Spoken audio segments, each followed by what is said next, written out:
The young man has 6.4 billion nanobots in his body. He can memorize the most advanced martial arts manuals with just one glance. Not only that, but he can master any martial arts technique with just one look. He is the illegitimate son of the demon sect's leader, destined for greatness. The demon sect has 6 major factions. The leader of the demon sect has made a pact with these 6 factions. He was to marry women from various sects and have children. The children would be raised and educated by the 6 major sects, and he is the 7th son of the cult leader. Now they have all grown up. They are about to enter the cruelest path of the demonic cult. The demonic path is where the cult trains its experts. It opens once every 10 years. Tian Rumming was attacked by assassins on his way to the assessment. He was saved by a man dressed in modern clothing at the brink of death. When he woke up again, his abdomen, which had been pierced by arrows, had fully healed. His body was covered in a black, sticky liquid, which emitted a pungent odor. As he was in a daze, a voice in his head suddenly claimed to be from an internal machine. He even thought it was the voice of a divine being. He was so scared that he jumped out of bed, and immediately fell to the ground, bowing. There was no other way, the nanobots had to help him use them better, so they directly transmitted the user manual into his brain. The influx of massive information made him vomit instantly. As he recovered, holding his dizzy head, he asked with a face full of misery, "Are there really tens of thousands of precise machines inside me?" The nanobots answered, "To be precise, there are 6.4 billion nanobots inside you." Just then, a knock on the door was heard. It turned out that his guard had brought Dr. Bai to check on him. Guard Zhang had found him unconscious in the wild, and brought him back. Dr. Bai placed his hand on his pulse, and showed a look of surprise. He exclaimed in disbelief. Startled, Guard Zhang nervously asked, "What do you mean by that? Does it mean the young master has some health issues?" Dr. Bai, however, calmly replied, "Quite the opposite. All the impurities in his body have been expelled, and his 8 extraordinary meridians have been unblocked. His body has now become the most suitable for practicing martial arts." Hearing this, Tian Rumming realized that the sticky black liquid previously on his body was actually impurities expelled from within. After Dr. Bai left, bodyguard Zhang could no longer tolerate the smell emanating from him. Hastily said, "Young master, you should go take a shower first." While taking a shower, Tian Rumming asked the nanomachines, "You mentioned before that you could restore the body. To what extent can it be restored?" The nanomachines replied, "External injuries or damage to internal organs can be repaired immediately. However, severed body parts and blood loss will require time to repair." He took out a short knife, and cut his own palm. Then he let the nanobots perform repairs. His palm emitted a burst of light, and the wound slowly healed at a visible rate. Even though it was visible, he still found it hard to believe. After taking a shower, he entered the study. He picked up a martial arts manual and quickly flipped through it. When he finished reading, the system prompt appeared, "Scan complete. It will be transferred to the user's mind. Do you agree?" Tian Rumming chose to agree without hesitation. Immediately, countless pieces of information flooded into his mind. The transfer of information made him feel dizzy again. After recovering, he tried to think about the content of the book. The content then appeared in his mind, not just memorized, but fully comprehended and integrated. At that moment, Tian Rumming realized he had this ability. In the future, learning martial arts techniques will be faster than anyone else. This way, he will have more confidence to become stronger in the demonic path and survive. The man travels back to ancient times. He saves his ancestors and gives him the most advanced robot.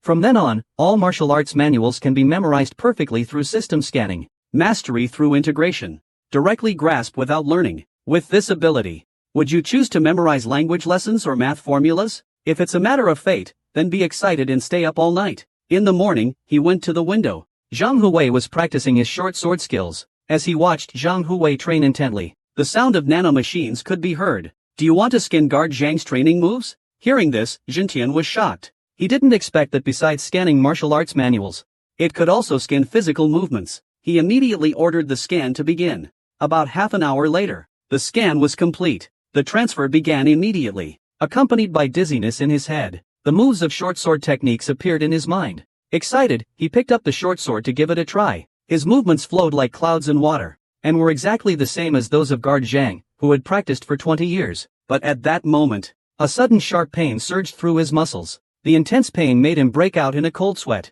His muscles and fibers had not been repeatedly trained. Performing high-difficulty movements under these conditions caused damage to his muscles and meridians. However, nanomachines could upgrade his muscles. He relied on the nanomachines to remodel his body. The intense pain made him cry out loudly. At this moment, Guard Zhang was preparing breakfast in the kitchen. He heard the agonized scream and hurried over. but Tian Rumeng had already passed out from the intense pain. Guard Zhang placed his hand on his pulse to check his vital signs. Seeing that his condition was stable, he let out a slight sigh of relief. Just then, he noticed footprints on the floor inside the room. Taking a closer look, this is exactly the result of the short sword technique steps. He showed a look of surprise. I didn't expect that in these 2 years, just by watching me train. He has caught up to my 20 years of short sword technique training. A young man sleeps for a night, and his physical strength rivals that of others who have trained for 20 years. It's because he has 6.4 billion nanobots in his body. Tian Rumeng woke up. At this time, the transformation was complete. He picked up the short sword again. At this moment, he used the short sword techniques more accurately and powerfully. He no longer felt any muscle pain. Just then, Zhang the guard came in holding breakfast. Tian Rumeng casually grabbed a table to cover the footprints on the floor. Guard Zhang, seeing the confusion, asked, "Don't you usually eat by the window?" Tian Rumeng awkwardly smiled. "I'm about to enter the magic passage. So, I wanted to eat inside." Little did he know that Guard Zhang had already noticed the footprints inside the room. After he finished his breakfast, Guard Zhang asked, "When did you learn short sword techniques?" Upon hearing this, Tian Rumeng still wanted to explain. Guard Zhang moved the obstructing table aside and saw the footprints. He was even more certain that Tian Rumeng had already mastered the short sword technique. Secretly learning others' martial arts is forbidden in the martial world. He initially thought Guard Zhang would blame him. Unexpectedly, he praised him as a good soldier. He said that if it weren't for the agreement with the 6 major sects, you wouldn't be forbidden from practicing martial arts. I've already taught you long ago. After speaking, he handed him the secret technique for internal energy control in the short sword style. At this moment, Tian Rumeng's eyes welled up with tears. When he received the technique, his tears could no longer be held back. They soaked the scroll in his hands. Yao Ju recalled the time when his mother passed away. He was still very young then. Guard Zhang raised him single-handedly. However, after he entered the martial path, Guard Zhang had to leave. From now on, he would have to rely on himself. So he needs to become strong. He must not cry anymore. At the Demon Sect Plaza, all the sects within the sect have gathered here. The crowd is packed tightly. At this moment, the left protector Yan Wang Li Wuming appears from above. He looks at the people standing below. In the front row, with great presence, are the leader's sons. However, he does not see Tian Rumeng, the other son of the demon cult leader. Others are dressed in bright attire, standing proudly at the front of the line, while he could only stay in the corner. Tian Rumeng queued up to get his number, but was told there was none for him. Helplessly, he could only wait on the side. He knew for sure it was the 6 major sects doing. They didn't want him standing with those noble sons. They just wanted to embarrass him. The ones who were chasing him before were also them. Tian Rumeng secretly made up his mind. He wanted to become stronger than anyone else. By the time he got his number tag, the square was already filled with people. At that moment, he realized it was impossible to reach the front. Helpless, he could only stand at the back. At this moment, the left guardian Li Yanming, at the front, didn't see Tian Rumeng. He finally saw him in the last row. The sound of horns blared. The leader slowly walked into everyone's view. Following behind, the right guardian Yi almost tripped over his own clothes. He nearly had a close encounter with the ground. The left guardian Li Yanming, next to him, looked awkward, thinking, "You came wearing these rags? And you're still drunk. Even Protector Yemeng refuses to yield an inch, none of your business." The red-haired monster, the cult leader's personal bodyguard, glanced at the two of them. The two immediately shut up in fear. At this moment, the cult leader Tian Yuzong sat at the high seat, just sitting in front of them. The overwhelming pressure made everyone break out in cold sweat. Tian Rumeng was also seeing the cult leader for the first time. His personal bodyguard waved his large hand. The once noisy square fell silent instantly. Tian Yuzong slowly stood up, addressing the future talents of the divine sect. "Welcome to join the martial arts academy." Everyone was shocked. Despite the distance, his voice seemed to be right beside their ears. It was a clear sign of his profound inner strength. The leader continued, "You must work diligently here." Practicing martial arts, he eventually became the pillar of the sacred cult. Just as the words were spoken, the crowd in the square instantly erupted. They loudly shouted, "Long live the heavenly demon cult." As the leader was about to leave, he caught a glimpse of Tian Rumeng out of the corner of his eye. The cold gaze extinguished his last glimmer of hope. After the leader left, the left protector, Li Yanming, spoke again, saying that the demonic pipeline took 4 years, and was divided into 6 stages. Each stage has a progression assessment, but the progression test can only be attempted once. Those who fail will be eliminated. At this moment, a young man in the front row suddenly raised his hand and said, "I have something to say." The young man was injected with a needle. Since then, he has had 6.4 billion nanomachines inside him. Martial arts secrets are directly mastered through scanning. Today is the day of the Heavenly Demon Sex Martial Arts Assessment. As a young master, he is being targeted. He can only stand at the back. The person on stage has just finished explaining the assessment requirements. One of the young masters has a question. Li Yanming looked at the man and said coldly, "Did I allow you to ask questions?" As the son of the leader, how could he endure such an insult? He was ready to act immediately. Li Yanming saw that the young master was defiant. So he released his aura and said, "You should know. From the day you joined the martial arts school, the privileges of the young master's status have been revoked. Do you want to be eliminated before the competition even starts?" Hearing this, the subordinate could only bow and apologize. He definitely doesn't want to be eliminated now. Seeing that he behaved, Li Yanming continued, saying that although there's only one chance for the advancement test, as long as you pass the test, you'll receive 3 special rewards. The first reward is the Dragon Elixir. Upon hearing this, people below started murmuring. The Dragon Elixir is a miraculous medicine of the sect. Absorbing it well can increase your internal power by 20 years. Tian Rumung overheard the conversation, and hope ignited in his heart. He is currently in a state of having no internal power. As long as he can pass the 6 tests, it can greatly increase your internal power in a short time. At this moment, Li Yanming on the stage continued speaking. The second reward is martial arts manuals. The magic library is divided into 5 levels. Each time you pass a stage of the assessment, 1 level will be unlocked for you. If you perform well, there's a chance to learn top-tier manuals. And the third reward is granting you corresponding status and power. Even the young leaders must start anew. Pass the assessment to obtain the corresponding position. After hearing the rules for the magic pipeline assessment, Tian Ruming knows that now he can only fight his way forward. Only by doing this can he keep it secret. Li Yanming looked at the noisy scene in the square. Alright, the assessment requirements have been explained. Now it begins. For the allocation of dormitories and teams, the first stage of the assessment will begin. Hearing this, Tian Ruming was stunned. He didn't expect it to start now, but he has no inner strength at all. How will he face the first assessment? In ancient times, with future technology, how many martial arts manuals are there? By scanning, they can be recited fluently. He can learn techniques just by watching them once. Under such a powerful sonic attack, the nanomachines directly blocked all the sound waves for him. The first stage of the martial arts hall assessment begins. The content of the assessment is the level of internal power. At this moment, Tian Rumung finally understood why the 6 major sects made him swear not to learn internal power back then. Where there's worry, there's also joy. The young leader Tian Wuji has always wanted to eliminate Tian Ruming. He knows that Tian Ruming has no internal strength. He's certain to be eliminated in this test. That way, he won't have to make a move himself. At this moment, a beautiful woman, holding a pipa, slowly approached. She is the 5th elder of the Tianma Divine Sect, the leader of the Yin Demon Sect, Xiang Suyo. The first stage of the test is overseen by him. As long as you can endure under his dark powers for a quarter of an hour, you pass the test. He started playing the pipa in his arms. The beautiful melody turned into a deathly tune in everyone's ears. Everyone covered their ears. Their faces filled with pain. Some, whose inner strength was insufficient, began collapsing to the ground. At this moment, the young masters standing in the front row remained calm. But besides that, there is one person unaffected. The nanomachines directly shielded Tian Ruming from the sonic attack. At that moment, he felt nothing. Standing there motionless. It seemed like he was perfectly fine standing there. His expression showed no trace of pain. He suddenly felt his dignity was being insulted. Unconsciously, the frequency of his playing became a bit faster. Under the power of this mighty sound bow, people in the square fell one after another. Even the young leaders felt immense pressure. Hanshi sat down, using his inner strength to resist.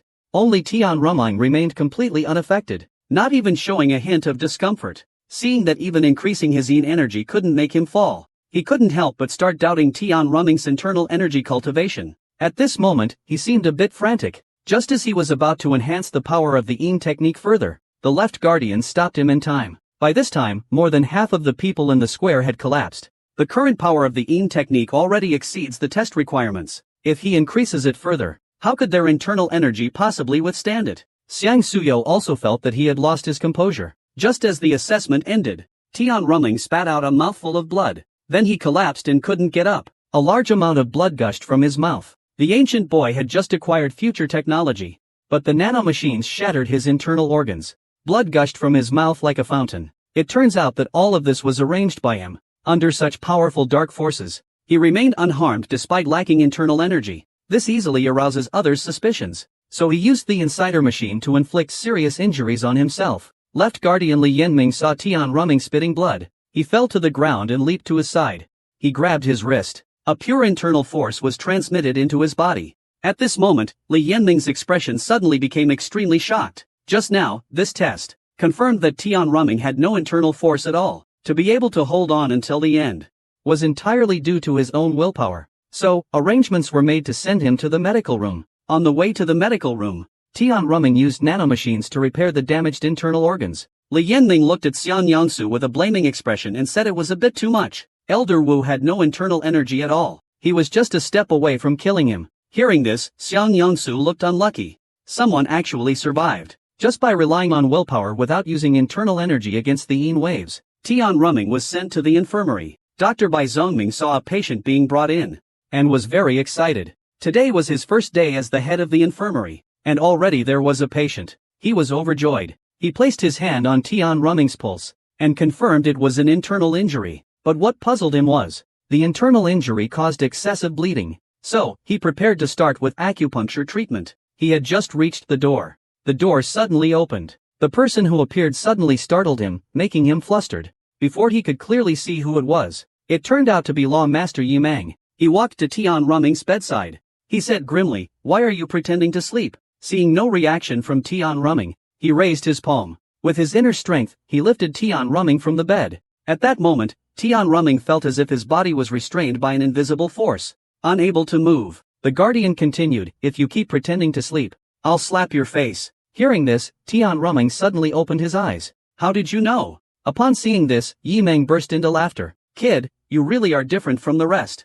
Meeting me and not even a bit nervous. There aren't many kids like you with such perseverance." Just as he finished speaking, Tian Rumming coughed up a mouthful of blood. Yi Meng, seeing this, injected a surge of pure inner energy into his body. Tian Rumming immediately felt much more comfortable. Seeing his recovery, Yi Meng continued, "Kid, I'll take you as my disciple. This man drinks 800 jin of wine every day, and it must be fermented by beautiful women chewing it with their mouths. This person is the Night Demon, a guardian of the Celestial Demon sect. He wants to take Tian Rumming as his disciple." Tian Rumming is worried that this person has other motives. He knows that this person has conflicts with the 6 major sects, yet he still wants to take him as a disciple. He is afraid it might be a trap. Hesitant, he does not dare to agree. Seeing Tian Rumming remain silent for a long time, the guardian quickly pulled out a piece of paper from his pocket. He slapped it down on the bedside and said, "You just entered the demon's passage, and you've been sent to the infirmary, and you'll have to stay here for 14 days. Do you know why those other people were also injured, but weren't sent to the infirmary?" Hearing this, Tian Rumming suddenly realized that so many people had been injured and fallen down in the square earlier. Indeed, he was the only one sent to the infirmary. Yi Meng saw that Tian Rumming's heart was a bit shaken. He continued, "That's because they suffered internal injuries. They can heal with luck, and you don't even know internal arts. It's impossible to heal internal injuries in a short time." Tian Rumming had a look of disdain. He thought to himself, "Who says it's impossible? I have nanomachines. I'll be fully healed in a few hours. But to avoid suspicion, I still have to stay here for 14 days. At this moment, he thought of the paper by the bed. So he asked if that paper was a martial arts manual. Yi proudly replied, "That's right. That is indeed this protector's martial arts manual. If you become my disciple, I will immediately start teaching you the inner power techniques." At this moment, Tian Rumming, after weighing the pros and cons, directly knelt down. With a loud thud, he knocked his head to the ground. He shouted loudly, "Master, please accept this disciple's bow." Yi Meng grinned and raised his hand. The body, as if under divine command, stood up uncontrollably. Yi Meng instructed, "First, memorize the key points of the inner power technique. I will teach you how to channel your energy next time." At this time, only about 400 people remained who had passed the first stage of the assessment.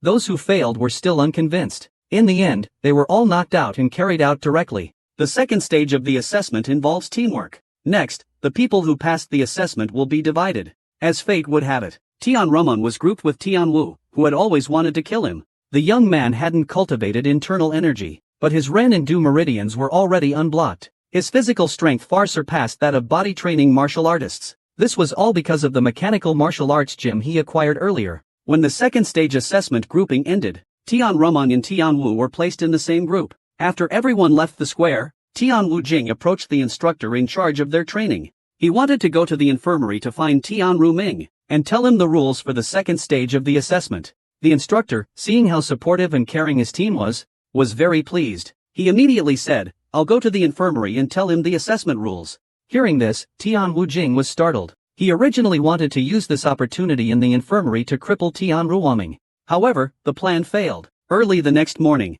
Yi Meng went to Tian Ruoming's room to meet him. He asked if he had memorized the key points of the internal martial arts. Fortunately, the night before, Tian Ruoming had already used the machine to scan. Seeing his disciple so eager despite his internal injuries, he felt very relieved. Then he instructed Tian Ruoming to sit cross-legged. Yi Meng decided to use his internal energy to directly unblock his clogged meridians. He placed a palm on Tian Ruoming's back. A pure stream of internal energy flowed into his body. As the energy circulated through his body, Yi Meng's expression became one of astonishment. He felt that Tian Ruoming's unusual meridians were now unblocked. There were no obstacles to the smooth flow of internal energy. At this moment, he was even more confident that within 7 days, he could master internal energy. After an hour had passed, Yi Meng slowly withdrew his palm. By this time, he already seemed a bit fatigued, and Tian Ruoming had memorized the energy flow path. The next day, the previously quiet infirmary suddenly received another man.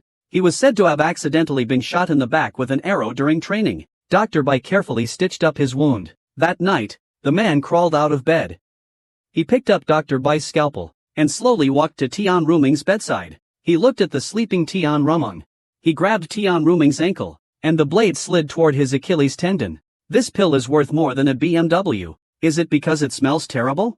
"No, it's because taking it grants 20 years of spiritual energy." Yi Meng arrived at Tian Ruoming's room again at dawn. Tian Ruoming had gathered internal energy in just 5 days. This forced Yi Meng to change his plans. He asked Tian Ruoming to take out the magic dragon squad earned from the first phase of the assessment. Open the lid. A foul stench hit him in the face. He was about to make Tian Ruoming eat excrement. He saw a man tied up on the bed next to him. It turns out that just last night, this man stayed up late.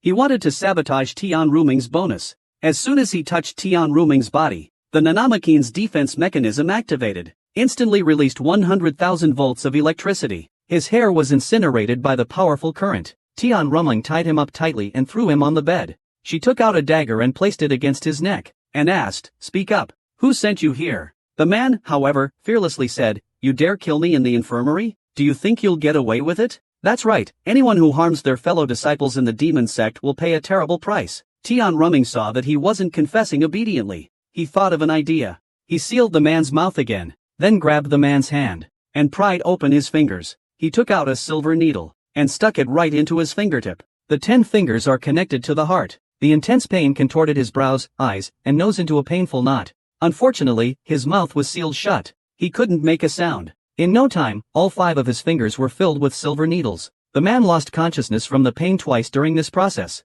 Just as he was grasping another hand tightly and about to continue, the man's head shook like a rattle.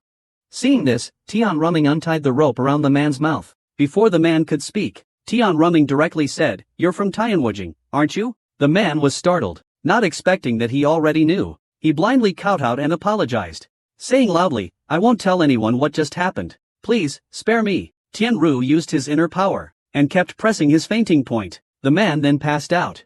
Yi Meng looked at the man tied up. Due to Tian Ru's insufficient inner power, the man was about to wake up. He pressed his fainting point again. The man fell into a deep coma once more. Then Tian Ruoming was made to take the Dragon Clan elixir. Tian Ruoming forced himself to endure the stench and put it in his mouth. The smell was so unbearable that he almost threw up. He had to forcibly cover his mouth with his hand, and swallowed it. Then he sat cross-legged, to absorb the elixir's power. Yi Meng helped him absorb as much as possible, but when he placed his hand on Tian Ruoming's back, to his surprise, the medicinal power was completely absorbed. In fact, it was all because of the nanomachines.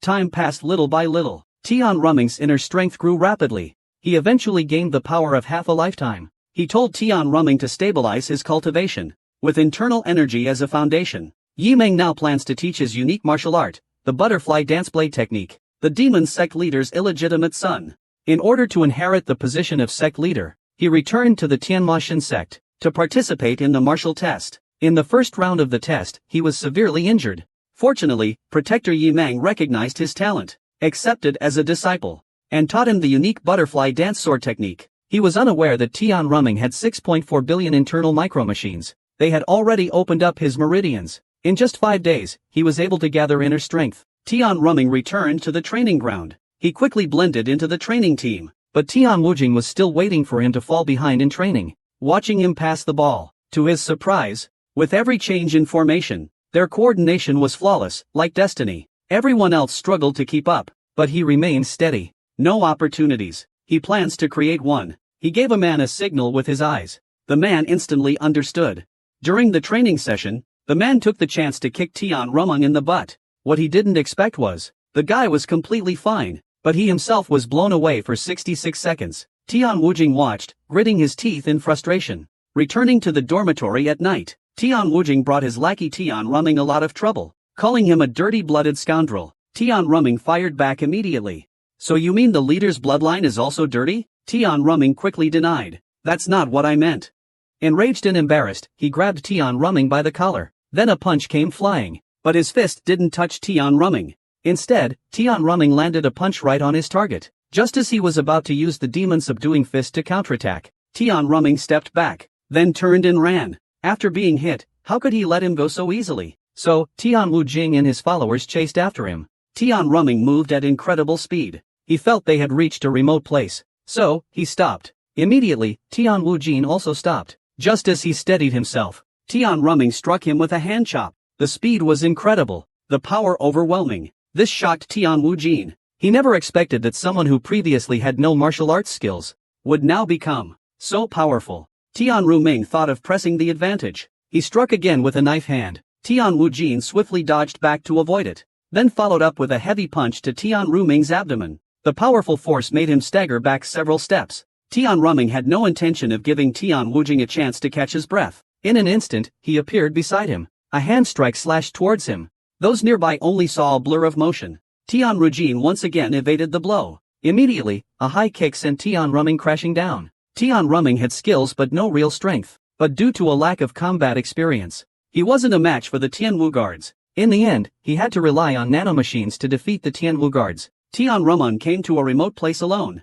He realized he lacked combat experience. But combat experience can only be gained through battle. There's no way to improve it in a short time. At that moment, he thought of nanomachines. So he asked if there was a way to quickly improve his combat experience. The nanomachine replied, it could copy virtual images of people Tian Rumung had encountered, and simulate the martial arts they had previously used. Thus, Tian Rumung began training against the virtual images of the Tianwu guard. After hundreds of training battles, Tian Rumung could only defeat the virtual image of the Tianwu guard in the final match. The first battle lasted only 5 seconds. The night before the assessment, Tian Rumung finished his field training. On his way back, he heard the sound of fighting, and went to check it out. Since it was night, he activated night mode. He saw Tian Wujing confronting a masked man in black. It was clear that Tian Wujing was no match for the man in black. After all, they were in the same team. So Tian Rumung stepped forward. Seizing the moment when the man in black attacked Tian Wujing, he punched toward the man's abdomen. But the man in black dodged the punch in an instant.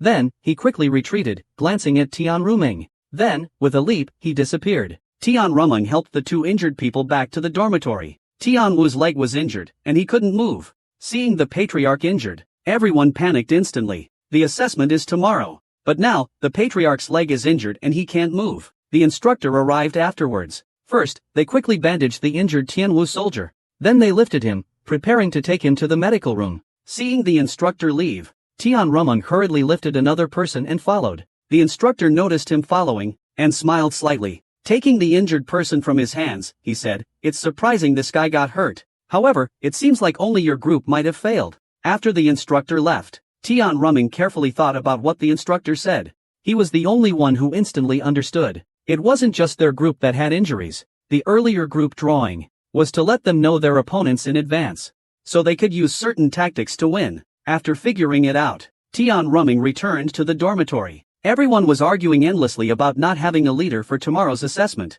They had already lost confidence in the assessment. At that moment, one of the bald guy's followers shouted, but young Master Tian Rumung is still here. Everyone exchanged glances. In the end, they decided to make Tian Rumung the leader. After everyone had fallen asleep, Tian Rumung, dressed in black, left the dormitory, arriving at dorm 7. His eyes have night vision.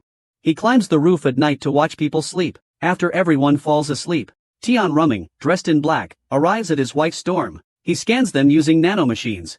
Seeing they are all in deep sleep, Tian Rumung jumps down from the roof. Then, they match the characteristics of all individuals. But they didn't find the mysterious person who previously injured Tian Wujing. He found the leader of Team 7. Then, from who knows where, he took out a silver needle and aimed it at his leg. He inserted several needles into the meridian points. He then went to the residence of Team 6. Through scanning, he found all 16 members were in the mouse house. 16 people suddenly felt something was wrong. There are 6 teams, a total of 20 people. Including the 3 girls upstairs. There's still one more person. Could it be that person has already discovered him? But on second thought, what if they've found him? The next day's assessment site. Tian Rumming is replacing Tian Wujing as the leader of Group 8. He is heading to draw lots to select an opponent. Previously, they drew lots and split into 2 groups. Now it's time for the groups to draw lots again. The left guardian, Li Yanming, noticed that some group leaders had been replaced. He revealed a knowing smile. As they finished drawing lots and prepared to leave, Tian Rumming.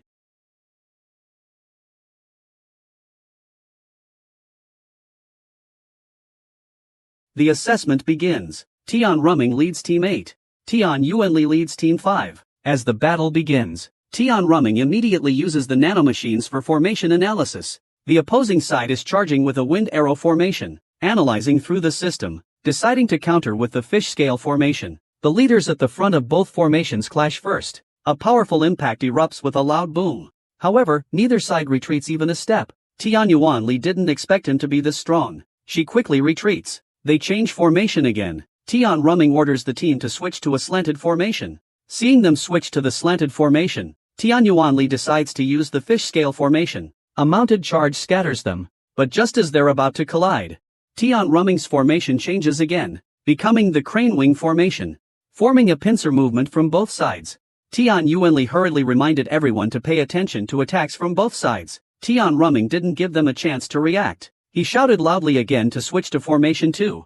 Upon hearing Formation 2, Tian Yuanli looked astonished. What's the use of switching formations now? Instantly everyone's attention, all their focus was on the front. Little did they know, Tian Rumming had already discussed with his team. When he mentioned the word change, it actually referred to the circular formation. In this way, Tian Rumming and his team surrounded all the members of Group 5. Under the immense pressure, some people gave up resisting. They threw away their weapons. At that moment, Tian Yuanli, enraged and humiliated, charged at Tian Rumming with his sword. Tian Rumming threw away his shield and countered with his sword. The powerful sword energy instantly slashed across his face and knee. At this critical moment, Tian Rumming used the butterfly dance sword technique. A flash of sword light streaked past, and Tian Yuanli's arm was severed with a single strike. He turned around with an unfortunate look, staring at his own arm. A painful scream echoed through the competition grounds. At this moment, the coach announced that Group 8 had passed the second stage of the exam. Even the left guardian, Li Yanming, was quite shocked by the match, especially by Tian Rumming's outstanding strategy and tactics, as well as his decisiveness in severing Tian Yuanli's arm. It all left him astonished. He regretted not taking him as a disciple sooner. At this moment, the final battle had begun. Both teams arrive at the competition venue. Everyone in Team 6, except the leader, is limping as they walk.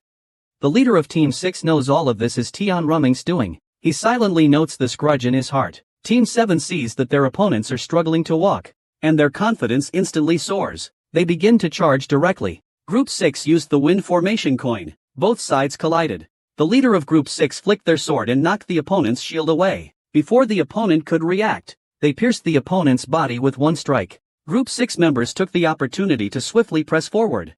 The tide of battle instantly turned. With just one person's strength, they defeated the opponent. After winning, he stared fiercely at the distant sky as if it were his fate. These scratches are actually from a top-tier sword technique. The characters in front are the heavenly demon ancestor, using finger combinations to form the heavenly fate. Have the nanomachine scan the scratches, analyze and draw conclusions. These scratches were all made with the sword tip, based on the depth of the sword marks. These marks were left by 2 different people. It turns out that after the assessment, Tian Rumming came to the Celestial Demon Cult's library. The bookshelves were filled with numerous books. He picked up the martial arts manuals and began to flip through them. At the same time, nanomachines started scanning. Soon, 55 martial arts manuals had been scanned. At this moment, Tian Rumming discovered a huge jade stone. The guard here told him that this massive rock was used by the heavenly demon ancestor. It is said that the top-level sword techniques of the heavenly demon ancestor are carved on it. However, no one has been able to learn from it to this day. But after that guard left, Tian Rumming used nanomachines to simulate the sword marks with 3D imaging. He looked at these marks and felt puzzled. Could the sword marks that were added later be meant to cover the original ones? He used nanomachines to separate the two different sets of sword marks. Seeing the original sword marks, Tian Rumming was shocked. These are no ordinary sword marks. These sword marks form a sword technique. The nanomachines project the sword marks as a 3D image. A virtual figure then appeared. He holds the longsword and begins to reenact the process that caused the sword marks. The power of this move leaves Tian Rumming shocked. He asks the nanomachine with disdain, "Was that just one move?" After receiving a confirmed answer, Tian Rumming smiles even more joyfully, thankful that he was nearly protected by the measures covering the sword marks. As Tian Rumming prepares to turn and leave, the nanomachine tells him, the 45 chaotic sword marks left by Hulk are actually sword techniques. This caused Tian Rumming, who was originally preparing to leave, to stop. He had the nanomachine simulate the sword techniques once again through 3D imaging. Looking at these techniques that surpass each previous generation, Tian Rumming had an idea. Could these later sword techniques be designed to break the initial techniques? He had the nanomachines display the two types of sword marks separately through 3D imaging. Then he had two virtual figures battle each other. However, the invincible sword technique that was thought to be unbeatable was unexpectedly defeated by a sword mark left by a later challenger, with just a slight difference. It was just as he had thought. The sword mark left by the challenger was specifically meant to defeat that invincible technique. He asked the warrior guarding this level, and learned that every level had a similar hidden truth. Tian Rumming excitedly ascended the library. On the second level, behind these chaotic marks, a top-tier sword technique was concealed. The front is engraved with Brother Gale. The back is covered with sword marks. Through the scan of the nanomachines, a total of 56 scratches were found. Tian Rumming found the same jade stone on the second floor. But at this time, the place was full of people reading. He could only extract the sword techniques for storage first. Then he frantically scanned the martial arts manuals. Others haven't memorized a single book, but he has already scanned 158 books. What surprised him was that on the second floor he saw Dao Mo Sec's Tian Lu Chan, who is also a junior sect leader. Generally, these people have top-level martial skills within their sects. They usually disdain these low-level martial arts manuals. Yet this guy is carefully studying even the low-level skills. He truly is a cautious person. Tian Rumming secretly grew more cautious of him. After leaving the library, he went to a personal training room. Tian Rumming wanted to quickly transfer the martial arts he had previously scanned and stored onto himself. But on the way, he was blocked by the leader of Group 6. He had come to take revenge on Tian Rumming. Just as the two were about to start fighting, the Blade Demon Sect's Tian Lucan appeared between them. He wanted to talk to Tian Rumming alone, hoping that man would delay his revenge. But that man had been searching for Tian Rumming all day. He had no intention of backing down. More importantly, Tian Liuchan's arrogant attitude angered him. The man was furious with shame. He leaned forward, turning his palm into a blade, striking at Tian Lucan.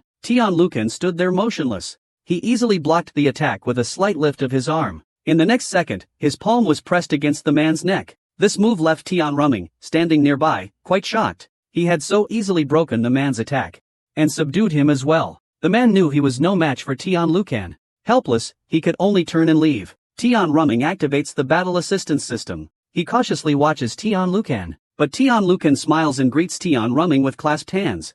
This action leaves Tian Rumming unsure how to respond. Seeing Tian Rumming ignoring him, he awkwardly scratches his head and says with a smile, "Makes sense. The 6 major sects gave you a hard time before, so this reaction is understandable." Tian Rumming said coldly, "Since you know, why are you still expecting me to treat you nicely?" Tian Lucan shouted, "Because I fell for you. When I saw you cut off Tian Yuanli's arm before, I started liking you." Tian Rumming didn't believe a word of it. "Stop spouting nonsense. Tell me your true motive." Seeing how troubled Tian Rumming was, Tian Lucan revealed his intention. "Join our Blade Demon sect. Let's work hard together." In just a brief moment, Tian Rumming improved by 10 years. Just now, Tian Rumming met Tian Lucan of the Blade Demon sect on his way to an online romance offensive. He wanted Tian Rumming to join the Blade Demon sect. Tian Rumming immediately refused his invitation. Joining the Blade Demon sect would mean giving up the candidacy for the young master. The atmosphere at the scene instantly became quite tense. At that moment, the nanomachines detected a powerful energy gathering in Tian Liuchan's right arm. They warned Tian Rumming to move half a step to the left.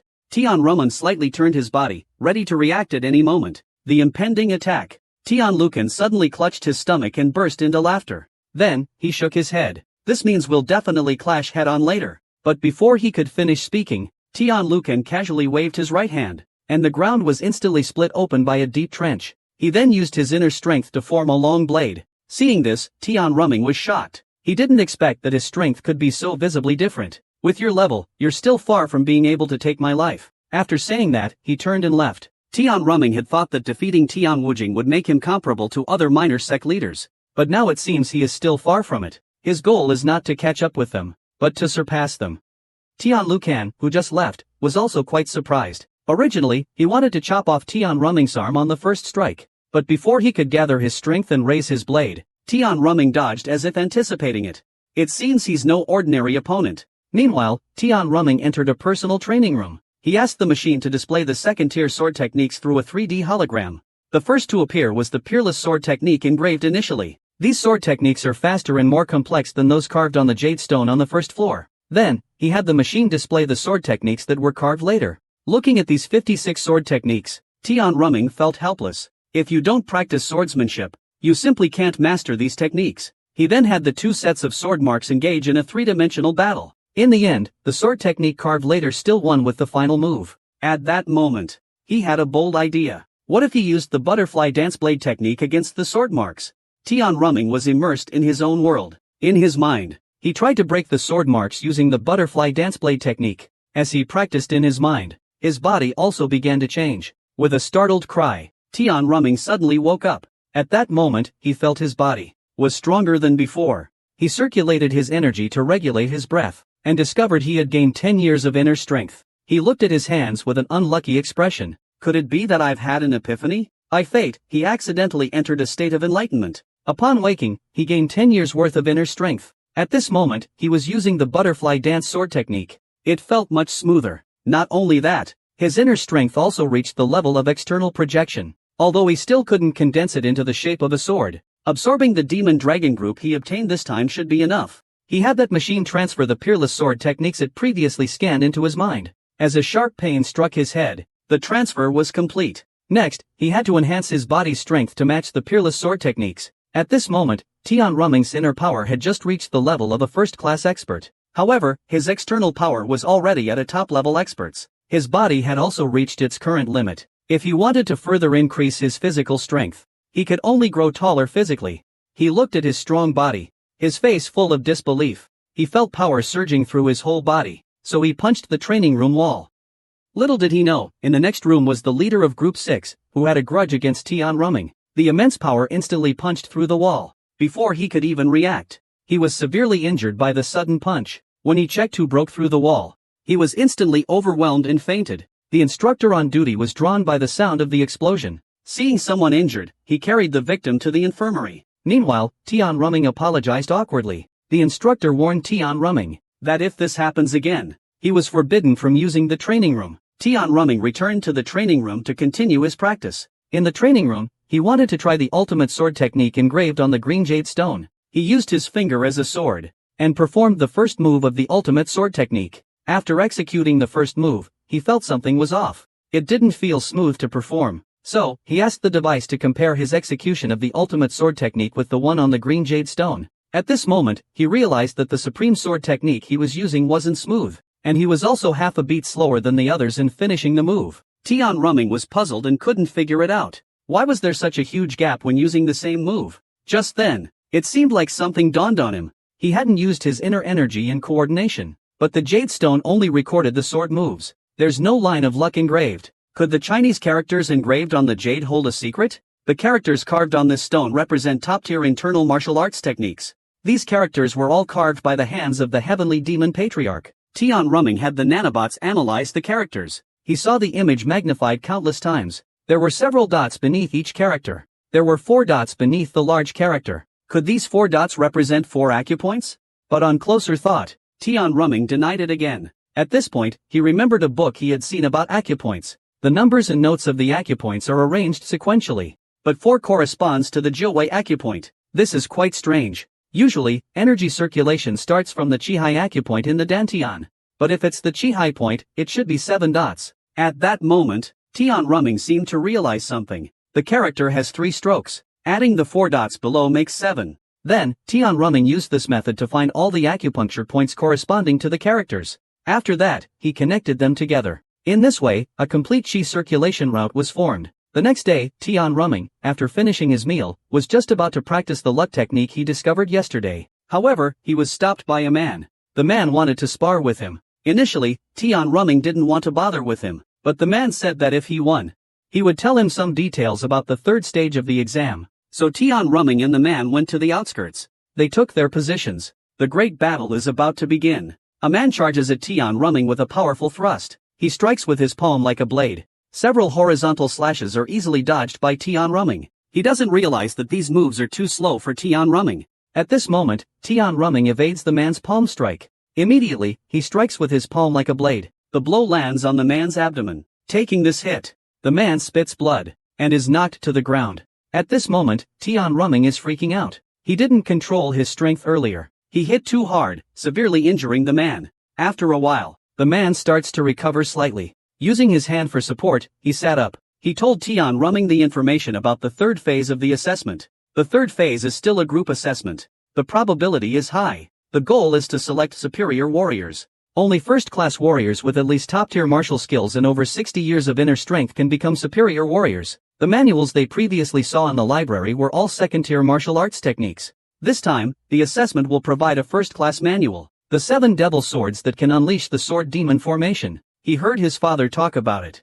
At that time, they practiced the sword demon formation in groups of 12. The key point is that this time the team was formed voluntarily. So the man wanted to join Tian Rumming. He himself was already a top-tier expert. Tian Rumming was half skeptical of the man's words. So he asked, "Why did you choose me? Other minor leaders are also very powerful." The man then told Tian Rumming that he had made the same proposal to the princes of the Xuanma sect and Jianma sect before, but they refused. So in the end, he had no choice but to choose Tian Rumming. After all, they both use blades. Tian Rumming then smiled slightly and said, "I refuse." A top-tier expert wanted to become his follower, but he refused the man's allegiance. He had the AI analyze the man's previous facial expressions. The conclusion was that the probability of lying was high. The biggest suspicion was his claim of always using knives. Yet he didn't find the young master of the demon sect. Instead, he sought allegiance with the Xin demon sect and the Jian demon sect. It's obvious they are deliberately avoiding something. On the other side, after failing, the man returned to find the Blade Demon sect's Tian Lucan. Originally, they planned to have someone join the Tian Rumming team. On the day of the competition, that person would not show up. That way, they would lose their qualification for the test due to lack of members. What they didn't expect was, Tian Rumming was so cautious. At this moment, Tian Rumming once again enters the training room. He uses nanomachines to simulate Tianwu guards and continues training. This time, it wasn't as hard as before. In just a few moves, he defeats the Tianwu guard. He feels that fighting one Tianwu guard is too easy. So he has the nanomachines generate 10 Tianwu guards, and each of them is assigned a different martial art. These 10 Tianwu guards charge at Tian Rumming like the wind. Facing so many attacks, Tian Rumming was struggling to cope. To avoid one of the attacks, he leaped up, and with a loud bang, he jumped too high and cracked the roof. Helpless, he had to end the fight. At this moment, the instructor who came upon hearing the noise was speechless. In the end, Tian Rumming could only be placed in a more advanced training room. The walls here are extremely tough. To break the stones here, one would need the skill level of a top master. Here, he chose not to spar with the 10 Tianwu guards anymore. He had the nanomachines generate a virtual image of his master, Yima. Even though it was just a virtual image, it gave Tian Rumming a different sense of pressure. So, Tian Rumming decided to strike first. Yet Yima stood still and blocked the move with ease. Tian Rumming woke up from his shock, not expecting it. Yi delivered a palm strike from below, hitting his chin. Then he used the third move of the butterfly dance sword technique. Tian Rumming was struck in midair. Several strikes followed, and he fell heavily to the ground. Tian Rumming was no match for his master. But he didn't give up. He wanted to use the ultimate sword technique to try battling his master again. Tian Rumming charged at him again, using his fingers as a sword. After executing the unparalleled sword technique, he could spar with his master. He unleashed several supreme sword moves. Finally, his 2 fingers stopped at Ye's chest, but he was also struck by Ye's sweeping attack. If this were in reality, his body would have already been split in 2. He got up and looked at Ye's image.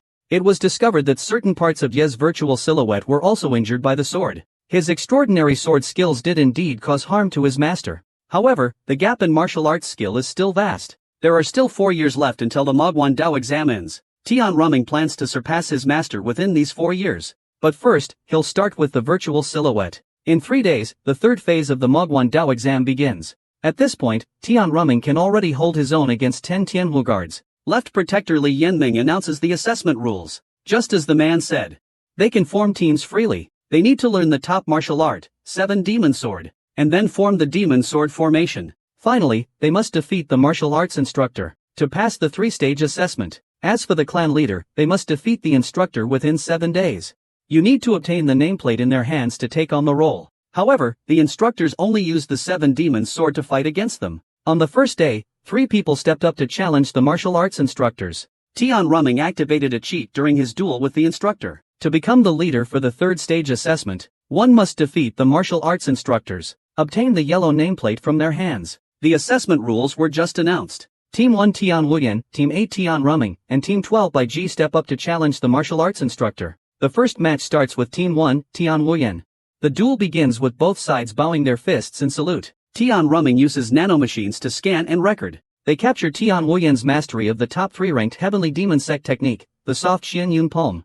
The energies from both sides collide. Terrifying power surges in waves of energy. Tian Rumming sees the instructor unleash the 7 Demon Sword. It feels so familiar. On closer thought, isn't this the technique to break the unparalleled swordsmanship engraved on the jade stone? But the 7 devil swords have 12 forms, while the breaking sword technique has 24 forms. Perhaps it was the sword demon who left the sword marks on the jade stone. At this moment, the two in battle clashed their elbows again. They were evenly matched. Finally, Tian Wuyan decided to use his ultimate move to determine the winner. He struck with a palm. The force was fierce, but as the palm neared his face, he suddenly turned his palm into a sword. The instructor couldn't react in time, and was stabbed in the shoulder by the sword. Tian Wuyan claims victory, and obtains the yellow insignia. The second match pits Tian Rumming against a group instructor. After exchanging courtesies, the battle officially begins. At this moment, the instructor is full of confidence. Tian Rumming decides to start with the butterfly dance blade technique. The speed almost catches the instructor off guard. Tian Rumming continues to press the advantage. A strike directly to the opponent's chest. The instructor used 70% of his strength to block it firmly. Both stabilized their stances. The instructor used the 4th and 6th moves of the 7 Demon Swords. Little did he know that Tian Rumming saw through the flaw of the 7 Demon Swords at a glance. He lowered his body to dodge the attack, closed in and slashed. The instructor saw how easily Tian Rumming neutralized his attack. He was instantly enraged. He used 10 layers of power. His immense inner strength instantly shattered Tian Rumming's internal organs. He ordered the machine to begin self-repair. So, Tian Rumming kept suffering internal injuries, and was continuously repaired by the machine. At this point, the coach was becoming increasingly flustered. Despite Tian Rumming's internal injuries, he still had not fallen. In the split second when the instructor was distracted, he was struck by Tian Rumming's knife hand, spitting out blood instantly, and breaking 3 ribs in the process. The onlookers were all left with their mouths agape. Just like that, Tian Rumming won the match, and received the yellow nameplate. The final match was between Bai Ji and head instructor Hu Jinchang. Bai Ji excels at leg techniques, leaping into the air. She kicks toward Hu Jinchang. Hu Jinchang dodges swiftly. At this moment, he notices a flaw in Bai Ji's back leg. In this critical moment, Bai Ji uses the momentum to step on his guard, then flips over. Kick again. But Hu Jinchang's sword penetrated the sole of his foot, and Bai Ji has no intention of admitting defeat. He adjusts his body shape, rushing towards Hu Jinchang again. Wait until he gets closer and feints. One move, kicking the legs. Hu Jinchang is too fast, leaving behind a trail of afterimages. He suddenly appeared below Bai Ji, delivering a heavy punch to his chest. Bai Ji was knocked back to the ground, coughing up blood. Although he was defeated, he gained the chief instructor's approval. At this moment, Tian Rumming noticed Bai Ji's neck turning red. His face was unusually pale. At that moment, a group of people suddenly appeared and surrounded Tian Rumming. Tian Rumming had just received the yellow tag and became the team leader. He was immediately surrounded by a crowd. The leader of the group was the Grand Prince of the top sect, Manhwa sect. This man was also a first-class master. The others were at least quasi-first-class masters. After taking the pills, the Dragon Magic Corps have all become top-tier fighters. They witnessed Tian Rumming's bravery, and chose to join his team. Tian Rumming told them that he wasn't just looking for a team to pass the 3rd phase of the exam. He was looking for companions who would fight through difficulties together in the future. This was essentially a declaration of war against the other sect leaders. Hearing this, some began to back down, because they did not want to get involved in the struggle for the little sect master. At this point, only 3 people remained. The 3 of them were kneeling on one knee. They resolutely chose to pledge their loyalty to Tianru, including these 3 people. There were already 7 people in Tianru's faction. He planned to personally teach them the 7 devil swords. In the personal training room, Tian Ruming has taken the Dragon Clan's elixir, with the help of nanomachines adjusting his body's resistance. His internal strength has surpassed 60 years of cultivation. He recalls the images from Baichi's battle, zooming in on the face and neck. At this moment, he clenches his fist, confirming one thing. Meanwhile, the Blade Demon Sex Tian Lucan has also defeated the martial arts instructor, obtained the yellow nameplate. Cafeteria of the Magic Pavilion. Shiraki is eating. Jian Mazone's Tian Jinjian invited him to join, but he was ruthlessly rejected. Previously, Dao Mazone's Tian Lucan had also invited him, but he doesn't like these arrogant people. His only goal is to become stronger. Just as he was focused on eating, someone else sat down across from him. He impatiently said he had no interest.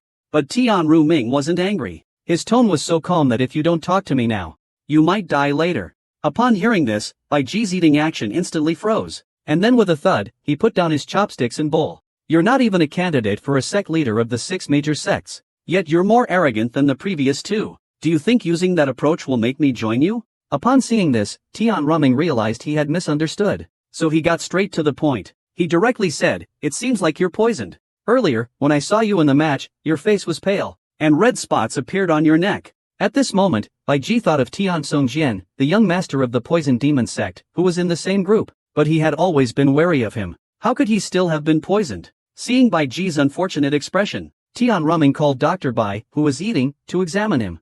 They went to the infirmary. Dr. Bai had Bai Ji smell a specially prepared smoke. After smelling it, he started coughing violently. "There is a faint pain in my chest. It can be confirmed that I was poisoned. The reason it was not discovered earlier is because it was a minor poison. Each time I inhaled a little, it wasn't very obvious." At this point, Bai Ji is even more certain that it was done by Tian Tongjian. Previously, in order to compete for the position of the second stage assessment leader, he made Tian Tongjian suffer a lot. Luckily, it was discovered early. Just taking the antidote for 7 consecutive days will completely cure it. And the reason Tian Ruming discovered it is because his mother was the mildly poisoned Child King. At that time, he was also mildly poisoned.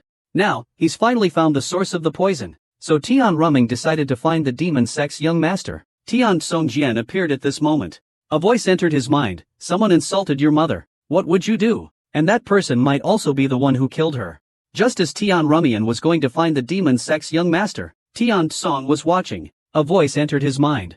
It turned out to be Tian Wujing, recovering in the infirmary. He revealed Tian Songjian's location to Tian Rumian. Before Tian Ruming left, he said that if what he said was true, he would send that kid to the bed next to yours. As repayment. This left Dr. Bai and Bai Ji looking very efficient. Tian Ruming arrived at the forest across from the martial arts hall, and indeed found Tian Songjian picking poisonous herbs. Tian Ruming didn't waste any words. He directly said, "The mild poison in Bai Ji was caused by you, right?" Tian Songjian heard him say slightly poisonous, laughing instantly. "That's right. How could you not know about micro-poison? Your dirty mother. Or is it because of Rad?" Don't wait for him to finish. Tian Ruming punched him in the face. Bang! The boulder was knocked out of a large pit by the celestial child. At this moment, he still hadn't reacted. He looked quite unfortunate. He had been severely injured by a single punch. At this time, he looked at the slowly approaching Tian Ruming. He could sense a sharp killing intent from him. Even so, Tian still comforted himself, saying that the Demon Path Pavilion had rules. "He doesn't dare to kill me. The last thing you should have done when you approached Tian Ruming was insult my mother with that filthy mouth of yours." After saying that, he threw another punch at Tian Songjian. At that moment, Tian Songjian's hand moved. He punched at Tian Ruming, but he was caught firmly. Tian Ruming exerted force. The sound of bones cracking could be heard, but just at that moment, a large amount of green poison erupted from the other hand of Tian Song. Tian Ruming quickly retreated, but it was already too late. He inhaled a large amount of poison, and his face and hands had come into contact with the poison. His face, where it touched the poison, began to rot, revealing skeletal bones. He saw his own poison taking effect, and showed a triumphant smile. But in the next second, he seemed to see a monster. Tian Ruming's decayed skin began to heal at an observable speed. At this moment, Tiansong's eyes were filled with terror, and he collapsed in fear. Looking at Tian Ruming's eyes filled with fear, he desperately kowtowed and begged for mercy. He hoped that Tian Ruming would spare his life. Tian Ruming's mother is the king of microtoxins. How could he easily let Tian Songjian go? He stomped on his hand. In the end, Tian Songjian's limbs were all twisted like a pretzel by Tian Ruming. At this moment, Tian Songjian regretted it deeply. He shouldn't have used microtoxin on Baiji. He recalled the first time he heard about microtoxin as a child. At that time, he saw his mother give a mild poison to a masked woman. Less than a year later, his mother, Tian Rumming, passed away. At this moment, Tian Songjian couldn't make sense of anything. Tian Rumming saw him muttering something, so he had the machine analyze it. It wasn't our poison demon sect that killed your mother, but the wives of the other 5 major sects. Tian Rumming analyzed his expression and concluded he wasn't lying, but when he asked if he was involved, the analysis showed he was lying. So Tian Rumming still chose to cripple his Dantian. Tian Rumming took the half-dead Tian Song to the infirmary. At this point, he was severely poisoned. Because he practiced poison-based techniques, his Dantian is filled with many toxins. Now that the Dantian has ruptured, the toxins are spreading throughout his body. If the toxins aren't neutralized in time, he will certainly die. However, the toxins in Tian Kanjian's body are too numerous, so Dr. Bai gave him an antidote pill made by his master. This elixir can only delay the onset of the poison. Tian Rumming doesn't want Tian Songjian to die here. He had the machine analyze the blood toxins in Tian Songjian. It determined the type of poisoning. Then he prepared an antidote. Dr. Bai saw Tian Rumming preparing the medicine. He went over to taste the prescription. There was no problem at all. It made Dr. Bai think that Tian Rumming had studied medicine before. But to detoxify, it's necessary to know what poison was administered. Tian Rumming directly stated the poison that Tian Songjian had been exposed to, and requested Dr. Bai to trust him. This time, there was no other choice. He could only choose to trust Tian Rumming. After Tian Songjian finished the medicinal soup, his condition improved significantly. In the end, Dr. Bai still reminded Tian Rumming, destroying a martial artist's Dantian is a serious matter. Be cautious of the poison demon sect's retaliation. Survival in the demonic cult doesn't always favor the strong, but it always favors the smart. After hearing Dr. Bai's words, Tian Rumming left the medical room, deep in thought. As he hadn't walked far yet, Baiji chased after him. He called out to Tian Rumming. Just as he was about to speak, Tian Rumming's underlings surrounded him in an instant. They started asking all sorts of questions.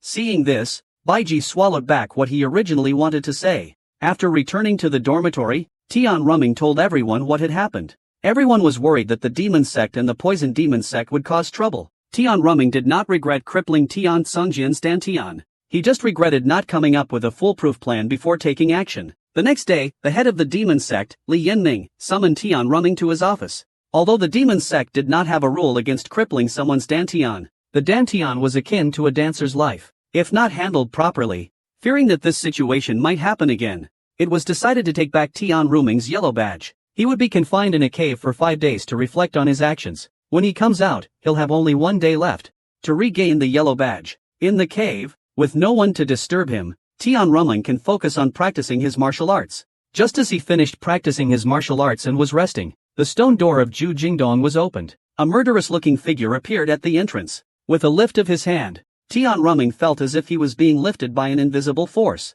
The man was locked in a confined room, but unexpectedly discovered that the hidden chamber contained the celestial demon sword technique created by the celestial demon ancestor. There were also some traces on the ground. These marks are like stone tablets. Stone tablets made him think of the jade stone in the library. He had the machine display an image of the jade stone, and then match it with these marks.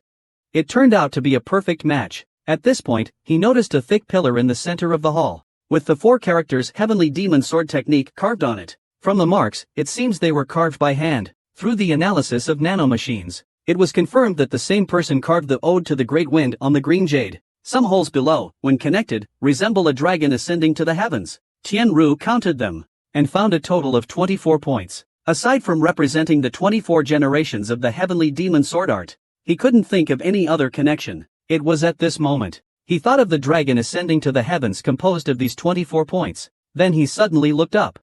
The blinding light made it hard for him to see clearly. Could there be a secret hidden behind this strong light? He had the machine adjust the lighting. What appeared before him were countless luminous pearls, and each luminous pearl was engraved with very small characters. Tian Rumming understood instantly, so he had the nanomachines scan all the luminous pearls to extract the engraved Chinese characters. Then, he used 3D imaging to display them. Finally, the nanomachines selected 24 pearls for him. The characters engraved on these pearls might be a secret technique. When he connected these 24 pearls together, they formed the exact shape of a flying dragon. Tian Rumming enlarged a bead. He carefully examined the techniques engraved on it. He discovered that the engravings matched one of the 24 moves of the Tianma sword art. These 24 beads represent the moves of the Tianma sword art. He instructed the nanomachines to transfer the incantations and moves engraved on the beads into his mind, following the sequence from the dragon's head to the tail. After the transfer was complete, Tian Rumming began to practice. He was soon enveloped by sword energy. Every move carries immense power. The powerful sword energy created several craters on the ground around him. Unknowingly, an entire hour had passed. At this moment, he didn't feel any fatigue. Instead, his body was filled with strength. Only then did he understand why it's called Heavenly Demon Achievement. Because he had unified his technique with the cultivation method. All of this was thanks to the grandfather of the poison demon sect in Tiansong. Tiansong Jian was sent back to the poison demon sect after his Dantian was destroyed. His grandfather, Bai Wu, saw his grandson being beaten so badly. He wanted to take revenge. But killing was not allowed in the Demon Path Pavilion. He then discussed with the pavilion master of the Demon Path Pavilion. He asked for a private meeting with Tian Rumming, and he guaranteed that he would not take Tian Rumming's life during his time in the pavilion. Li Yanming also wanted to buy time for Tian Rumming. He agreed to his demands. The White Wizard saw Tian Rumming. He then used his powerful inner strength to lift him into the air. Then he tightly gripped Tian Rumming's neck with his hand. However, Tian Rumming's expression showed no fear. Instead, his eyes were filled with determination. The white mist saw his defiance. He was infuriated. He immediately pushed out a palm. With a loud bang, Tian Rumming crashed heavily against the stone wall behind him. Then Bai Wu's palm struck again, and Tian Rumming was back in his hand. But he saw that the venom in Tian Rumming's eyes had not diminished at all. Bai Wu understood that this person would become a serious threat in the future. Before leaving, he gave Tian Rumming a black pill. Then he pushed him away with one palm. Tian Rumming hit the stone wall behind him with a bang once again. After Bai Wu left, he had the machine analyze the pill Tian had just taken. Unexpectedly, the pill had effects similar to the Malone groups. However, taking it would dissipate the internal energy within. That old man Bai Wu was indeed ruthless. This way, Tian Rumming will fail the third stage of the assessment and be eliminated from the Magic Pavilion. Leaving the Magic Pavilion, then, he can be made to live in agony. Unable to live, unable to die. But he doesn't know that Tian Rumming has nanomachines. He used the nanomachines to isolate the toxic components. Soon, a foul-smelling black sticky substance oozed from Tian Rumming's body. He immediately began practicing the Wutian technique, and started absorbing the pill's power. As he finished circulating his energy, he felt his internal strength increase by half a level. Unexpectedly, the poison demon sect wasn't here to harm Tian Rumming. They were here to give a great gift. At that moment, he felt a gentle breeze behind him. He looked at the stone wall that he had previously cracked. He approached and knocked on it with his hand. With one knock, he made a hole in the wall. This was how Tian Rumming discovered the secret chamber. Inside, he found the heavenly demon sword technique. The dazzling night pearls were engraved with top-level sword techniques. Tian Rumming transferred these sword techniques into his brain using nanomachines. Then he began to practice frantically. Today is the fourth day for Tian Rumming's group of Jinshi. The team members are having a meeting in the woods. At this time, only 6 members remain in the group. Earlier, Tian Rumming lost his nameplate. He was then sent to the confinement room. As a result, 2 people chose to leave the group. However, Bai Ji ultimately decided to join Tian Rumming's group, and after joining, he received another nameplate from the instructor. Now, Tian Lucan of the Blade Demon sect has 4. Tian Jingyun of the Sword Demon sect has 2. Sima Jui of the 4th and 5th sects has 2. Besides them, there are 7 other people with 1 nameplate each. In the end, the instructor only has Hu Jinchang's head instructor nameplate left, which hasn't been taken. It's dinner time. Bai Ji plans to go to the training room to practice. He had a yellow name tag on him. Everyone was worried about being robbed, so Su Feng and Wu Zhong accompanied Bai Ji to the practice room. Meanwhile, Gao Wang and the others went to eat. Just as Bai Ji and the others reached the entrance of the practice room, they were blocked by the leader of Team 6 and another person. They wanted to take the name tag from Bai Ji. Although Bai Ji's martial arts skills were top-notch, but it couldn't stop the siege of 30 top fighters, so they had to give the nameplate to Su Feng first. Let the 2 of them run with the nameplate. After taking the nameplate, they both took off running, but Su Feng's lightness skill was too weak. Seeing the pursuers getting closer, Wu Zhong quickly took the nameplate. The 2 of them split up and ran away. Su Feng then went to the cafeteria to find Gao Wangyi for a talk. Upon hearing this, Gao Wangyi immediately rushed to the training area. When they arrived, they saw from a distance that Bai Ji was surrounded by a group of people. Gao Wangyi rushed to Bai Ji's side. The person in front of him was Tian Lucan from the Blade Demon sect. He thought it was Tian Lucan who snatched the brand, so he wanted to take action, but he was stopped by Bai Ji. It turned out Tian Lucan happened to be passing by. He saw someone attacking Bai Ji. He had always wanted to take Bai Ji under his wing, so he decided to lend a hand. He Yiming was simply no match for Tian Lucan. Now that the yellow nameplate is in hand, he left with his subordinates. Before leaving, Tianlu can advise Bai Ji to think it over carefully. He wasn't in a hurry. After they had all left, everyone quickly went to check on the severely injured Wu Zhong. He had escaped with the yellow nameplate earlier, but was eventually caught by those people. Wu Zhong held on until the last moment to protect the nameplate. Those people broke all of his fingers in their attempt to seize the nameplate. His leg was also broken. Bai Ji was also ambushed during the fight and got her thigh slashed. Su Feng helped Wu Zhong up and took him to the infirmary. The nameplate was stolen. Now, they can only wait until Tian Ruming comes out tomorrow and make further plans. Early the next morning, 2 instructors came to the confinement room to release Tian Ruming. As soon as they opened the stone door, they were stunned. The piercing gaze and the robust physique were nothing like someone who had been confined in darkness for 5 days. The first thing Tian Ruming asked after coming out was how many yellow nameplates were left. Upon learning that the paper was still in the hands of the chief instructor, he chose to go directly to challenge Chief Instructor Hu Xinchang. As soon as Tian Ruming came out of the confinement room, he was able to fight evenly with the leader of the devil cult's martial arts. This was because he had discovered a secret chamber in the confinement room, and learned the Tianma foundation created by the heavenly demon ancestor. For the yellow plaque, he immediately went to challenge Chief Instructor Hu Xinchang. Devil Cult Plaza. Tian Ruming and Hu Xinchang stand face to face. Their eyes are both filled with determination. A great battle is about to break out. Tian Ruming flashes and appears in front of Hu Xinchang. His speed surprises Hu Xinchang, but he still feels confident, because he knows Tian Ruming's sword techniques inside out. But when the two clashed together, he finally saw that Tian Ruming was using sword techniques, not blade techniques. Once he recognized the moves, a smile appeared on his lips. These were a few moves from the 7 demon swords sword dance. Seeing how skilled Tian Ruming was with the 7 demon swords, Wu Xinchang decided to take the battle seriously. He unleashed 4 moves of the 7 demon swords simultaneously. Everyone only saw shadowy figures, with constantly changing moves. At this moment, Tian Ruming looked serious. He used the Tianma sword supply formation. His aura surged violently. His movements were as fast as lightning. The two sides exchanged blows, and they fought to a standstill. During the fight, Hu Xinchang realized that the sword techniques he was using were too strong. He didn't use his protective energy, and he was afraid he wouldn't be able to withstand it. At that moment, Hu Xinchang was struck by a sword energy from Tian Ruming. Everyone was left dumbfounded. Hu Xinchang used 10 layers of his power. He had just overcome the sword energy invading his body. Then, with a dull thud, he expelled the sword energy from his body. His aura visibly surged rapidly. He was ready to use his full strength to face Tian Ruming, but at that moment, his expression shifted. Then his aura quickly rose again. With a smile, he handed the yellow nameplate to Tian Ruming. Hu Xinchang admitted his defeat. At that moment, Bai Ji suddenly called out to Tian Ruming. Tian Ruming looked at Bai Ji with confusion. Why call him? But what happened next shocked Tian Ruming even more. Bai Ji fell to the ground with a thud, kneeling on one knee.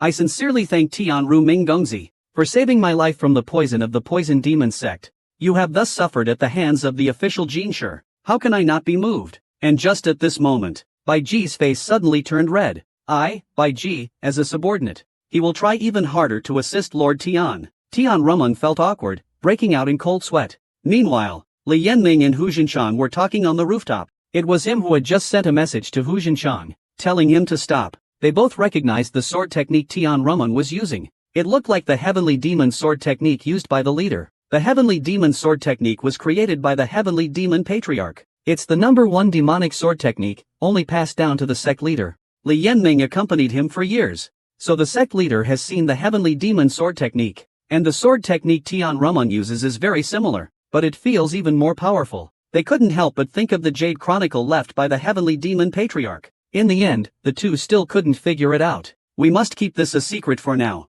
After Tian Ruming accepted Bai Ji, everyone was getting ready to leave. But at that moment, a beautiful young woman suddenly called out to Tian Ruming. She approached him and knelt on one knee. She said she was deeply moved by the story of his sacrifice for his subordinates.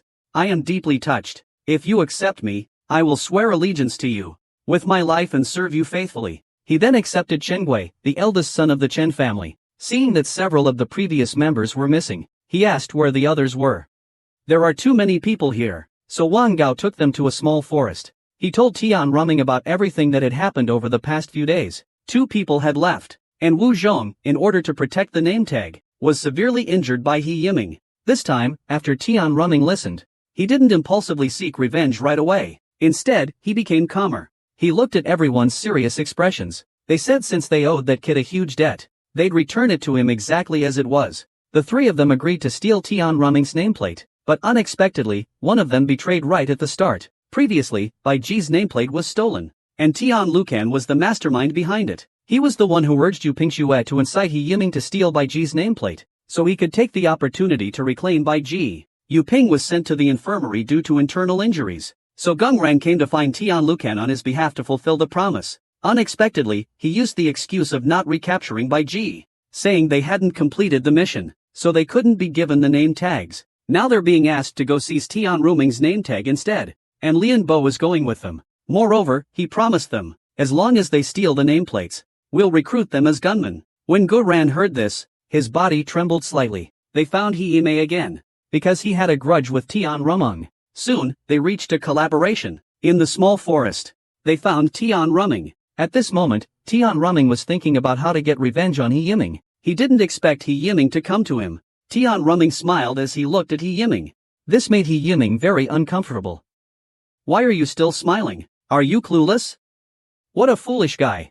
Tian Ruming then said calmly, this is something I should be saying, right?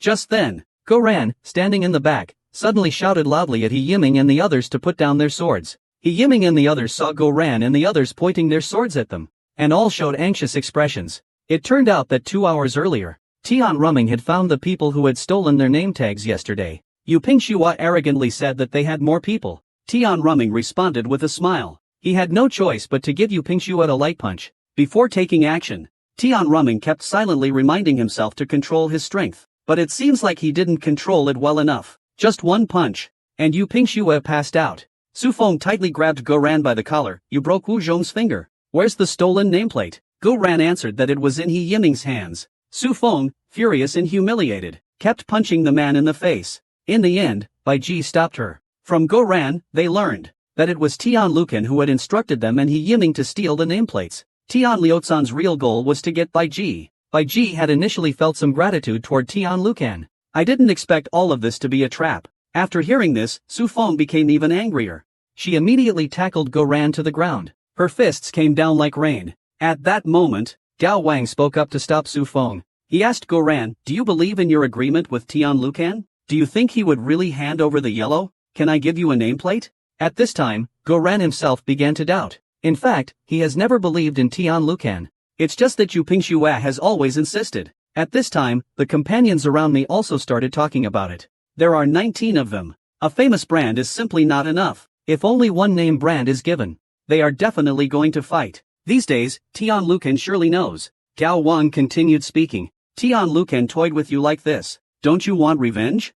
Due to Gu Ran's betrayal, their previous advantage in numbers no longer exists. Lianbo knows that continuing like this leads only to death. He tried to convince Gu Ran to continue working with him. Young Master Tian Lucan has already agreed to take you under his command. Why don't you believe it? But Gu Ran directly asked, will he give us 2 yellow tokens? To take all 19 of us under his command, at least 2 tokens are needed. Upon hearing this, I understand the reason for their betrayal. I can suggest to Master Tian Lucan to give you 2. After saying that, he thought to himself, I'm just suggesting. Master Tian Lucan can still refuse. That way, he wouldn't be lying. Just as he was feeling smug, Tian Ruming appeared behind him. A knife hand strike was unleashed. Lian Bo hurriedly dodged to the side, and at that moment, He Yiming also thrust a sword at Tian Ruming. But before the sword reached him, Tian Ruming firmly caught it with his hand. Then with a forceful grip, the wooden sword shattered inch by inch. Just as he was shocked that the wooden sword infused with 70% of his internal energy was broken by Tian Ruming, he was kicked in the back. It turned out Bai Ji saw him making a move, and kicked him. At this moment, everyone stood together. He Yiming was no match for Bai Ji, and was then knocked down by another kick from Bai Ji. But Lian Bo immediately dropped the wooden sword in his hand, and knelt before Tian Ruming with a thud, begging Tian Ruming to spare him. At that moment, he thought, no matter how angry you are, your opponent has already kowtowed in surrender. Can you still strike? What he didn't expect was, Tian Ruming grabbed his hair tightly. Then he suddenly exerted force. He had a close encounter with the ground. At this moment, he said fiercely, you treat me this way, Tian Lucan won't let you go. He hoped to use Tian Liuchan's reputation to make Tian Ruming wary, but he was wrong again. Tian Ruming once again pressed his head against the ground and rubbed it, and so, Lin Bo fainted. At this moment, the others were also subdued. He Yiming was paralyzed for disobedience. Tian Rumming walked over and took his hand. With a snap, his fingers were brutally broken. Due to being paralyzed, he couldn't scream. His face turned red. Seeing He Yiming's pained expression, Tian Rumming decided to break another finger. With a snap, another finger was broken. At this moment, He Yiming's eyes were filled with malice and murderous intent. Seeing him being so ungrateful, Tian Rumming directly gave him a hard slap. Then he ordered everyone to break one leg and one finger of all He Yiming's team members. He Yiming actually cultivated the demonic martial arts of offensive mechanics. Using this demonic art once will cost 10 years of lifespan. The user reverses all the meridians and acupoints in the body, gaining immense power instantly. Just as Tian Rumming was turning to leave, He Yiming used the mechanic's demonic art. You could see his veins bulging. His aura surged dramatically. His eyes turned blood red. Then he leaped straight towards Tian Rumming. At this critical moment, Bai Ji's spinning kick hit He Yiming square in the face, but He Yiming's body only paused slightly. Instead, it was Bai Ji's leg that trembled uncontrollably from the strong recoil. What shocked everyone even more was that the increasingly powerful He Yiming was casually grabbed by Tian Rumming by the wrist. He was swung in an arc through the air, and then heavily slammed into the ground. Tian Rumming then leapt up with a punch, which landed on He Yiming's head. His head was driven deep into the ground. Meanwhile, the others also had one leg and finger crippled. Now that they know the mastermind is Tian Lucan, they plan to take revenge. But they don't have enough manpower right now. The only top fighter they have is Bai Ji. Then suddenly, Goran says they're short on people. We'll help too. But even with that, they still lack top-tier strength. Tian Rumming paused for a moment, as if thinking of something. Get ready. We're going to find Tian Lucan to settle the score right now. At this moment, Tian Lucan was practicing the 7 demon sword formation with his team. He and Jinbi were discussing sword techniques. Suddenly, a group of people approached from afar, each of them carrying someone on their shoulders. The person in front had their face and head wrapped up. I can't see who it is. From the sound, it's Lian Bo's voice. Everyone stopped in their tracks. They threw the person they were carrying onto the ground. It was actually Bai Ji and Gao Wangitan. One of them was also masked. Tian Lucan pointed at the masked enemy and asked who this person was. Lian Bo replied that it was Tian Rumming. Suddenly, Tian Lucan condensed blade energy in his hand, then slowly approached Tian Rumming. With a swift motion, he slashed Tian Rumming's tendons. He probably tore off the marks on Tian Rumming's face, but when he saw the face clearly, his expression froze instantly. The man flipped through the book, demonstrating quantum reading. This ability makes him unbeatable in the field of memorization. During his break, he planned to go to the library center to grab some treasures, but what appeared in front of him was a massive 10-meter stone monument. Next to it sat a guard wielding a knife. It was obvious that this stone was extraordinary. Tianru examined the monument along the edges, but as he curiously walked past the monument, the guard suddenly spoke, telling him that this monument was left by the founder of the Heavenly Demon Sect. Hearing the name of the Demon Lord, Tian Ruyun was visibly shocked. He immediately began to carefully examine the unremarkable stone. Then the guard added, "This is green jade. It's hard for ordinary swords to even scratch its surface, yet a poem is engraved on the stone. Judging by its depth, it's very likely that these marks were carved by the Grandmaster with his own hands. Even the strongest warrior in the world couldn't achieve this. I can't imagine how terrifying the Grandmaster's internal energy must have been, to complete such a feat with bare hands." The guard sighed as he slowly sat back in his chair and said, "You were able to discover this, perhaps because you share the same bloodline as the Grandmaster.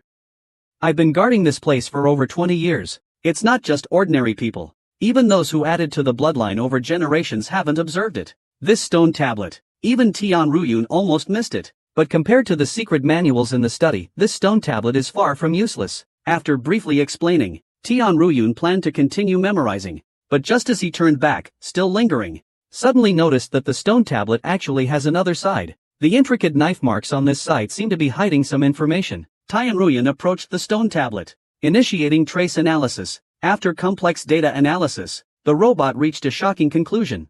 Not only are all the marks sword traces, but the intricate marks were actually made by 2 different people. But it's impossible to discern anything just by observing the sword marks with the naked eye. It still requires a robot for in-depth analysis. Thomas started scanning the sword marks and displaying them in 3D mode. In the next moment, countless white lines appeared in Tian Ruyun's field of vision. Countless sword marks were individually marked by him. But even with this filtering, Tian Ruyun still couldn't differentiate between the 2 sword marks. Could these chaotic marks be meant to cover up previous information? To confirm his own hypothesis, Tian Ruyun had Thomas attempt to first erase the later marks, preserving the earliest sword marks. As one by one, the sword marks gradually disappeared before his eyes. The shock on Tian Ruyun's face deepened. These are not simple sword marks. These are sword moves formed by countless techniques. The boy wandered around aimlessly. He stumbled upon a stone tablet. He used technology to analyze the chaotic markings. To his surprise, the markings had significant meaning. Just from the coherent patterns alone, Tian Ruyun could already tell it was made up of countless sword techniques. However, with his current knowledge, he was completely unable to decipher it. Since it cannot be analyzed, let's have Thomas give it a try. High technology might yield better results. Then, Tianru summoned Thomas. He asked if Thomas could restore the technique on the wall by analyzing the sword marks. Although Thomas claimed he could do it, he would still need to know the strength of the previous swordsman. Currently, we need the density information of the jade stone as a reference, but this stumped Tian Ruyun. Having never studied the chicken and rabbit in the same cage puzzle, he couldn't think of a solution. Should I rely on breaking it? But just at that moment, a guard noticed Tian Ruyun was still studying it. He approached and started chatting about what he had heard. Looking at the disorganized sword techniques, he sighed and said that it's rumored someone once obtained the unique swordsmanship of the demon patriarch here. It must have been to monopolize the treasure that they resorted to this plan. After speaking, the guards began patrolling and left the area. Only then did Tian Ruyun's panicked heart settle down. He then followed Thomas's instructions and placed his hand on the stone tablet. Suddenly, a sharp pain spread through his palm. The evaluation was quickly completed. With diamond as the full score standard, the hardness of jade reached 7. It's extremely hard. Tianru, feeling the stone, couldn't help but marvel at how one could leave sword marks on it. Such is the existence of sword immortals in this world. But at this moment, Coco suddenly heard Thomas's voice in her ear. Analysis of India complete. Based on the sword marks, generating a 3D action model for you. Beside him, a virtual human figure appeared before Tian Ruyun. He began demonstrating sword techniques. The figure briefly focused. With a swift motion, a sword thrust. His speed was extremely fast. The movements were continuous. The sword blades flashed rapidly in front of him. The sword techniques were ridiculously fast. Tian Ruyun was incredibly shocked at this moment. But at this time, Thomas spoke up to remind him. This set of sword techniques is based on the butterfly dance style. According to the movement analysis, it's actually the same move. Immediately, Tian Ruyun's mind couldn't accept this fact. He knows very well the difficulty of the butterfly dance sword technique. And just this alone, it took Master Bus a full 6 months to completely master. It's an exceptionally superior sword technique, but the one in front of him is clearly stronger than the butterfly dance. I never expected to find such an opportunity in the library where I had low expectations. Thomas, save the technique. We'll transfer it later. Actually, I should thank the guard who stopped me. Otherwise, I would have really missed out on this peerless sword technique. It's said that Ba Tianru was humming a tune, ready to leave. But after just a few steps, Thomas suddenly spoke up. He revealed that he had deciphered 45 connected sword moves from the hidden sword marks. What? Is the other part of the messy marks also sword moves? The young man came across a stele full of sword marks. After analyzing the data, he discovered that beneath the chaotic marks, there was actually a supreme sword technique hidden. How could Tian Ruyun have imagined that such a treasure was hidden in a humble library? Just as he was about to leave for the second floor, satisfied with his newfound sword technique, Thomas suddenly intervened. He began analyzing the remaining chaotic sword marks, and discovered a specific pattern among them. Consists of 45 moves. What is this? The other part is also sword moves. This discovery made Tian Ruyun gasp in astonishment. Could it be that the second half of the sword marks wasn't meant to cover up previous information? Thomas immediately demonstrated the latest sword moves in a live simulation. Then, just like before, a virtual figure appeared in front of Tian Ruyun. After a brief moment of focus, the sword energy moved as fast as lightning, and the attacks were as fierce as the wind. As the sword moves were unleashed one by one, the sword marks engraved on the bluestone exploded with a loud bang. Tian Ruyun's expression gradually turned to shock. This was an almost perfect sword mastery. The invincible sword mastery has come to an end. Stereoscopic image. At this moment, Tian Ruyun is still in shock. This display of sword techniques has already made me sweat just from observing. It's hard to imagine what it would be like to fight against them. By the way, Thomas, can you have the two virtual characters fight using these two sword techniques? Yes, I am about to start the combat mode. In the next moment, Huang and Lu had already assumed their stances and appeared in front of Tian Ruyun. After a brief exchange of glances, they immediately began their sword duel. Amid the clash of blades and flashing swords, the two were evenly matched. But in the next moment, a single move from the 45-style sword technique severed the opponent's head. This situation left Tian Ruyun in shock and disbelief. Obviously just now I felt the supreme sword. It was unexpectedly broken by the latter so quickly. It seems like this.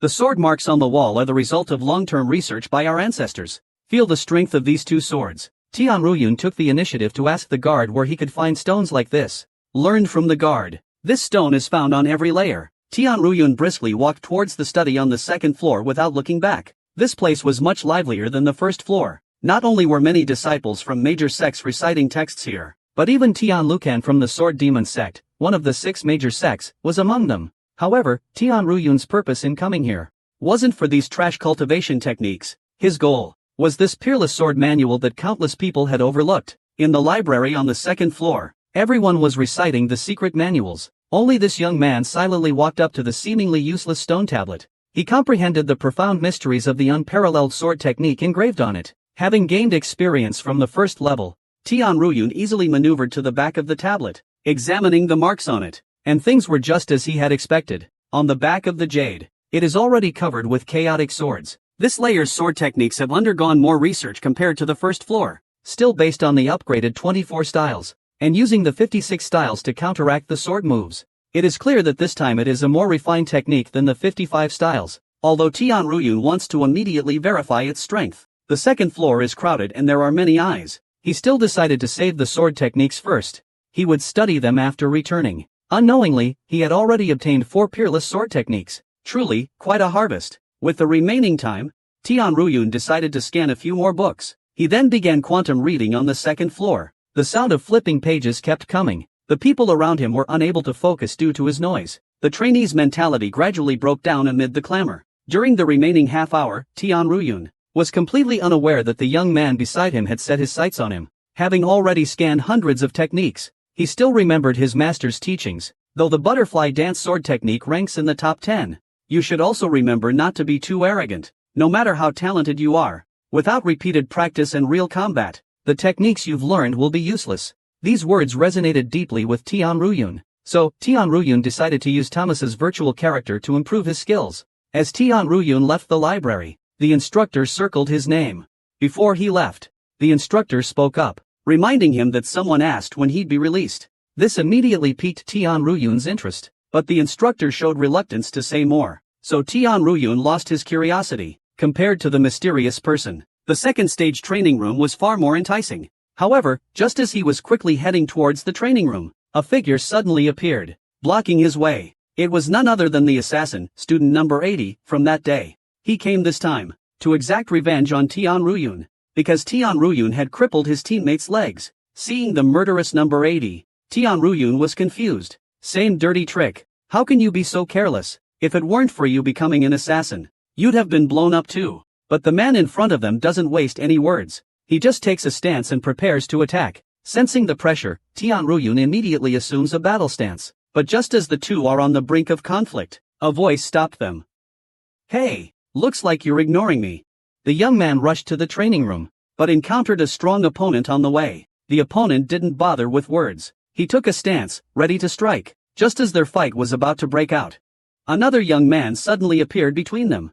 The newcomer was Tian Lucan from the Blade Demon sect. Although Lao Wu was a direct disciple of the sect, his demeanor was unusually humble. He simply bowed to number 80, and asked him to wait a moment, so he could first deal with the key with Tian Ruyun. Even though Ba Shihao was surprised by this action, he was also a proud and aloof person. I won't accept this proposal. Since you can't see and are blocking the way, then you can go to your death with Tian Ruyun. Immediately, his palm transformed into a sword and struck fiercely. However, this powerful sword chi sliced through the air, but stopped at Lao Wu's nape. He had still underestimated the strength of the major sects. It was just a simple swipe and flick. Busho had no time to react, before he was already at the brink of life and death. This set of counter moves was observed by Tian Ruyun. He knew very well that the young man in front of him was highly skilled. Moreover, during the battle, Old Wu noticed an injury from the opponent's uncoordinated movements. Busho realized the gap between them, very wisely left the place. After he left, Lao Wu turned and walked toward Tian Ruyun. Witnessing the entire situation, Tian Ruyun, for self-protection, quietly activated the combat assist. But Lao Wu in front of him showed no intention of fighting. He just clasped his hands, showing a friendly appearance. He said he came today just to greet his brother.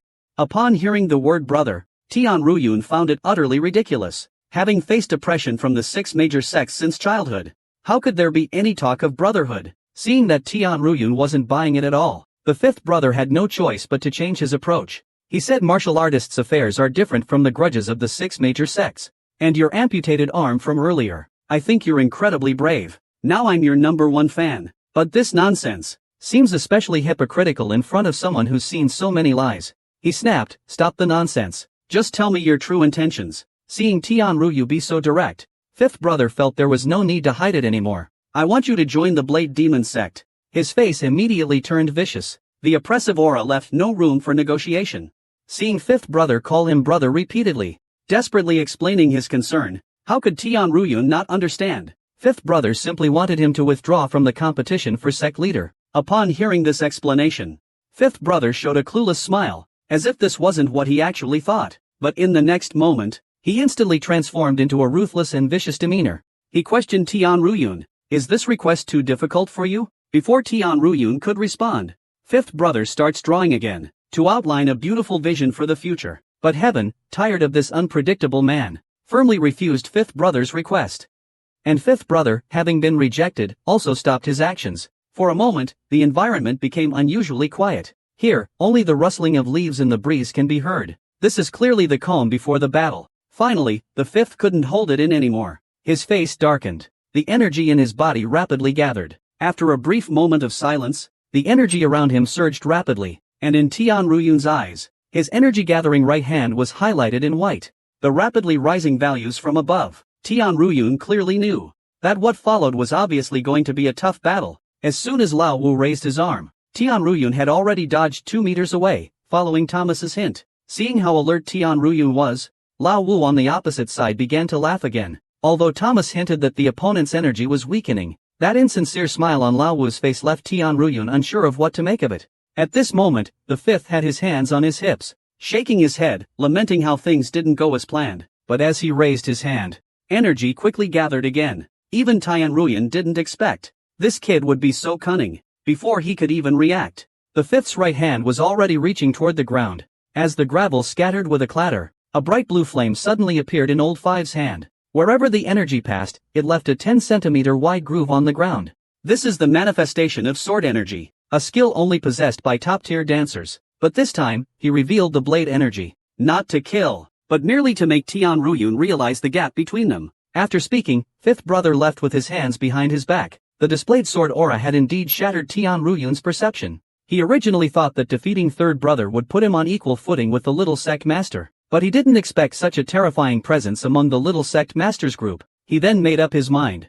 From now on, his strength must surpass everyone else. Meanwhile, fifth brother, who had just walked a short distance, was also unwilling to accept this. Previously, he had planned to use the sword aura to sever Tian Ruyun's arm.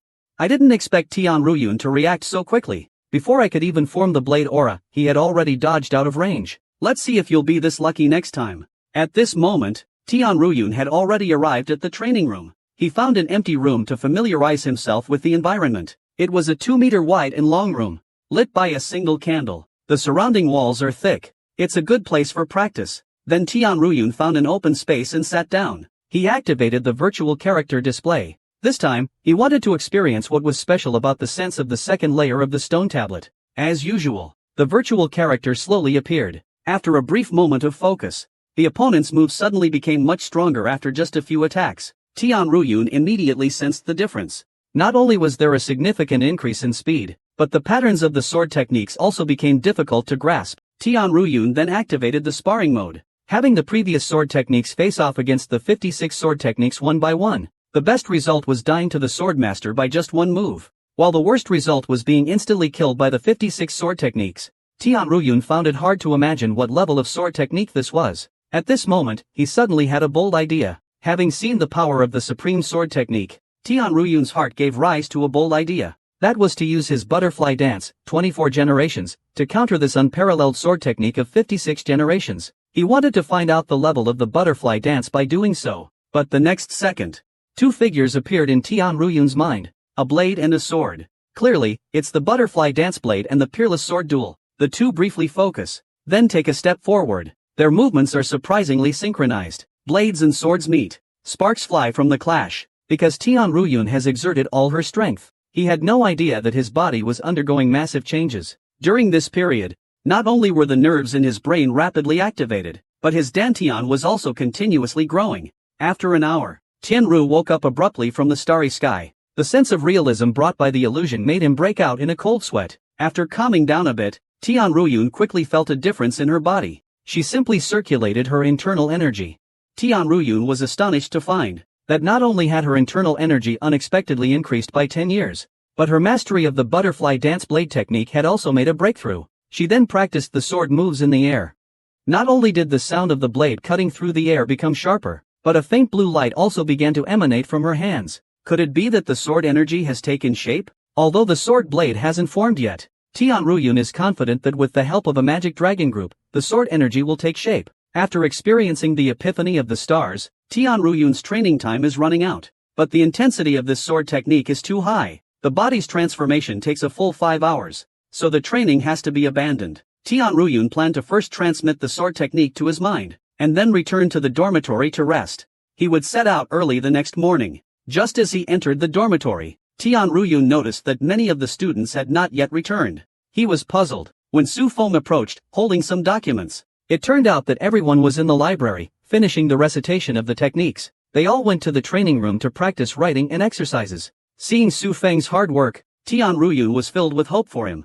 Time quickly passed to the next day. Tianruyun arrived at the training room early in the morning. She began reshaping her body. After waking up from anesthesia, she experienced side effects as usual. With Thomas's intervention, Tianruyun's condition finally improved. But for some reason, even the simple act of raising her hand felt unusually strange. When she made a fist, a low, deep dream burst from her palm. This feeling of power was far stronger than when she used the butterfly dance blade technique. It's like the strength isn't even his own body. But when he takes off his jacket, the situation gets even more absurd. His muscles are even more perfect than before. His abs are clearly defined, like a washboard. With such strong muscles, Tianruyun plans to bravely test his strength. He directed his gaze at the wall in front of him. Little did he know that right behind the wall was the troublemaker, number 80. Tianru took a deep breath. His fist slowly clenched behind him. At this moment, number 80 was still trapped in the shadow of being crushed and unable to extricate himself. While he was still thinking about becoming bigger and stronger,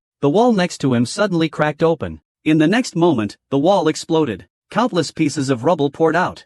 A massive amount of rubble hurled towards number 80, who was in the midst of cultivation, at a tremendous speed. Number 80, struck by the stones, gradually lost consciousness, but just before passing out, he actually managed to catch a glimpse of that wind-like man. "You bastard, I won't let this go." To test the strength of this body, Tianruyun threw a punch at the wall. Cracks rapidly spread across what was once an unbreakable wall. However, in the next second, the wall suddenly burst, and a large amount of rubble poured out, relentlessly striking number 80's body. Even as his consciousness quickly faded, before losing consciousness, he still caught sight of that man, Tianruyun, and that loud noise also drew the person in charge to the scene. They quickly took number 80 to the medical room for treatment. At the same time, they harshly scolded Tianruyun.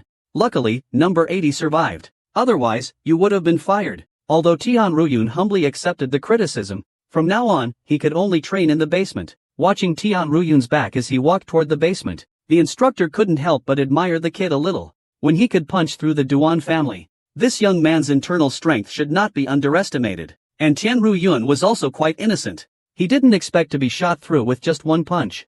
He nearly killed number 80 in the process. But this merely simulated the physical body of the mighty one on the steel. If he had a luck-based route, he would become even stronger. Tianruyun immediately began to channel his inner energy. He started practicing the legendary sword techniques. But after only practicing 3 moves, Tianruyun felt something was off about the moves. He then tried the previous moves again.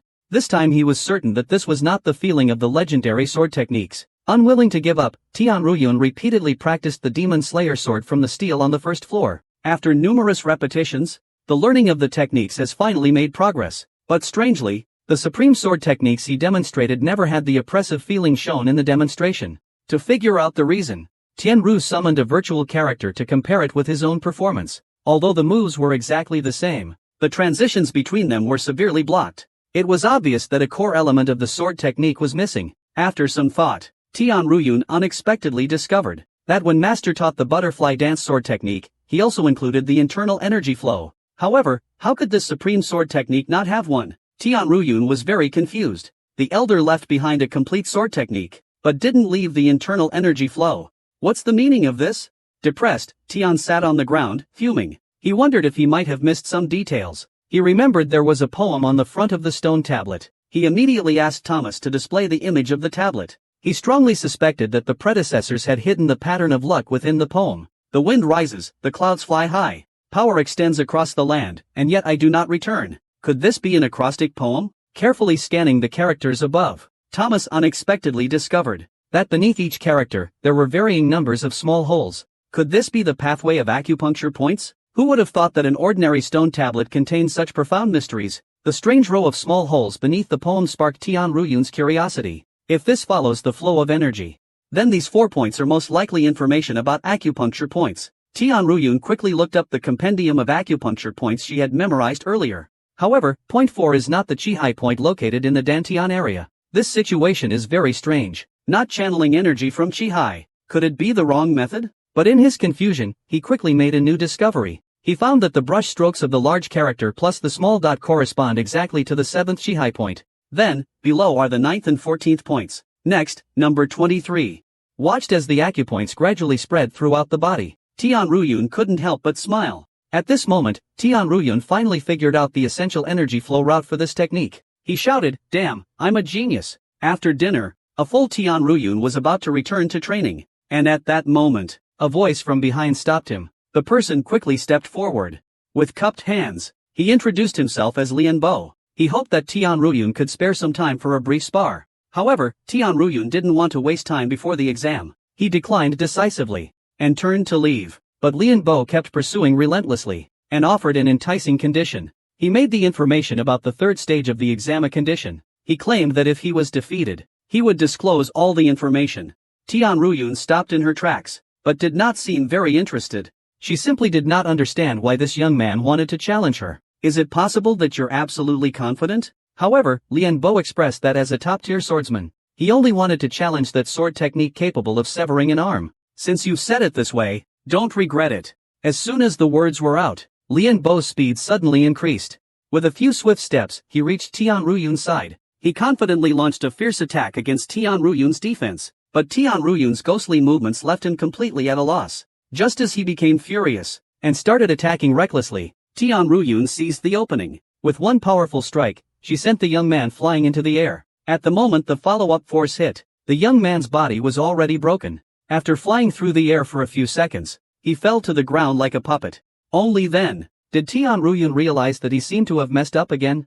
At this moment, he was panicking. This person can't be so fragile, right? A single strike killed him. He didn't expect it to be just a light cut. His opponent was almost carried off to the underworld. Tian Ruyun was panicking like crazy inside, killing 2 students in one day. He didn't know how to explain it. Fortunately, Lian Bo's injury only looked serious. With the help of internal energy, he was still able to get up as usual. But he never expected that. The gap between myself and Tian Ruyun is so vast. I can only speculate that it might be due to the bloodline of the leader. And for him to go through so much trouble, it's actually for the 3rd stage of the exam as well. Although the left protector has made it clear there will no longer be any group formats, to pass the next stage of the exam smoothly, the students still need to form their own teams. The reason behind this is the 2 strict requirements from the superior warriors. You need to possess 30 years of inner strength and top-tier martial arts skills. In terms of inner strength, only 20% of the trainees manage to achieve it, but with the help of the Demon Dragon group, most of the trainees can easily reach that level.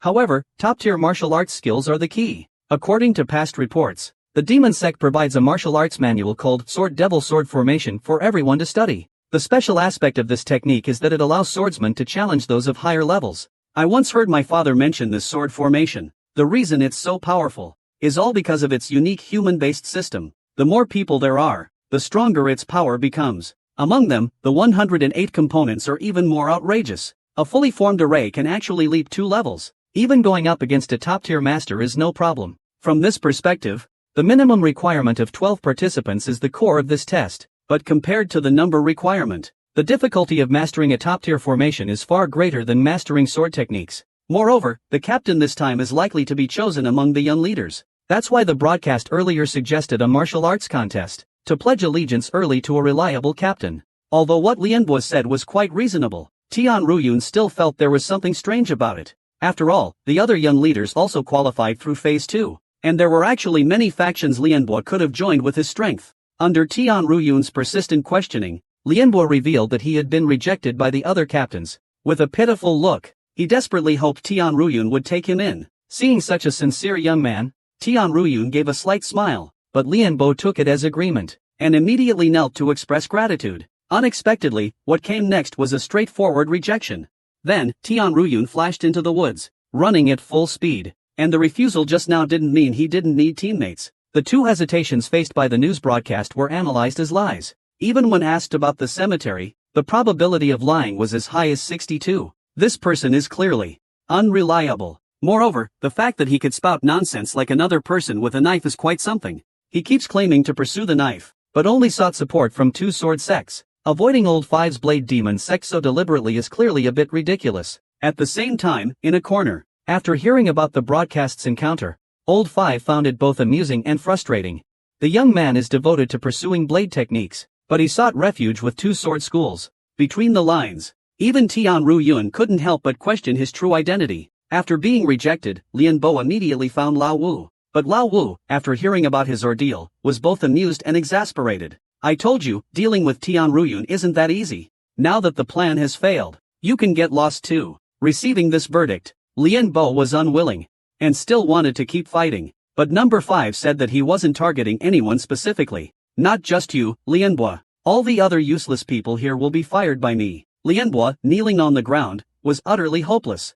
Helpless, he could only wipe his tears and leave. But the information he brought sparked new thoughts in number 5. It's uncertain if this move that took down Lianbo instantly is true. At the same time, in the underground training room, upon receiving the news, Tian Ruyun is also considering suitable candidates for the third stage. Even though the content of this exam isn't official information, the recruitment process indeed requires advanced preparation. But Tian Ruyun knows, if there isn't strength to back it up, then everything will end up as empty talk. Immediately, Tian Ruyun decisively put aside trivial matters, and fully devoted himself to training. He pulled out the first and second level martial arts manuals, and had Thomas project the techniques onto the training target. In this way, he obtained a suitable opponent. Soon, a virtual figure appeared in front of Tian Ruyun. This person was none other than Lao San, who had trained with him for dozens of days and nights. But even after instilling him with the 50-50 sword technique, but his cursing attitude hadn't changed one bit. The next second, the foul-mouthed third brother quickly strode towards Tian Ruyun. His skilled 5-5 sword moves whizzed through the air. The aggressive attack immediately put Tian Ruyun on guard. He spotted an opening. With a swift counter, he slashed. Third brother's body couldn't handle the force and suddenly shrank. His neck snapped. The third brother is dead. What's going on? I remember he just fell to the ground 3 days ago, and now he's so powerful. Tian Ruyun is also helpless. I didn't expect to experience invincible loneliness so soon. If one isn't durable, then I'll fight 10. In the next second, 10 clones appeared in front of Tian Ruyun. From left to right, they each specialize in swordsmanship, boxing, and kicking techniques. The wild dog barked. Let's go together. At the same time, 10 clones launched an attack in an instant. Facing such a level of encirclement, Tian Ruyun could only use the final technique of the butterfly dance blade to counter. Under the fierce sword aura, it was just one move. 4 clones were instantly killed. Before he could react, the sharp attack was already within reach. Tian Ruyun had no time to hesitate. Instinctively, he jumped to dodge, but he completely underestimated the strength of this body. In a panic, he slammed into the ceiling. Then he crashed heavily onto the ground. Tian Ruyun, who had just gotten up from the ground, had no time to worry about his injuries. He looked up at the ceiling. He couldn't help but sigh. I'm screwed. I've caused trouble again. In the brand new training room, Tian Ruyun chose to have his master as his opponent. He also took this opportunity to see what the top 10 of the demon sect are really like. And in the face of the attack, the master easily deflected it with just basic sword techniques. Then, he followed up with the 7/butterfly dance, cutting him midair. At this moment, Tian Ruyun finally felt the overwhelming power of a peerless master. Such simple moves left him utterly defenseless. He couldn't even put up a fight. But no matter how strong the master was, Tian Ruyun still refused to submit. He watched as the master smugly twirled his long blade.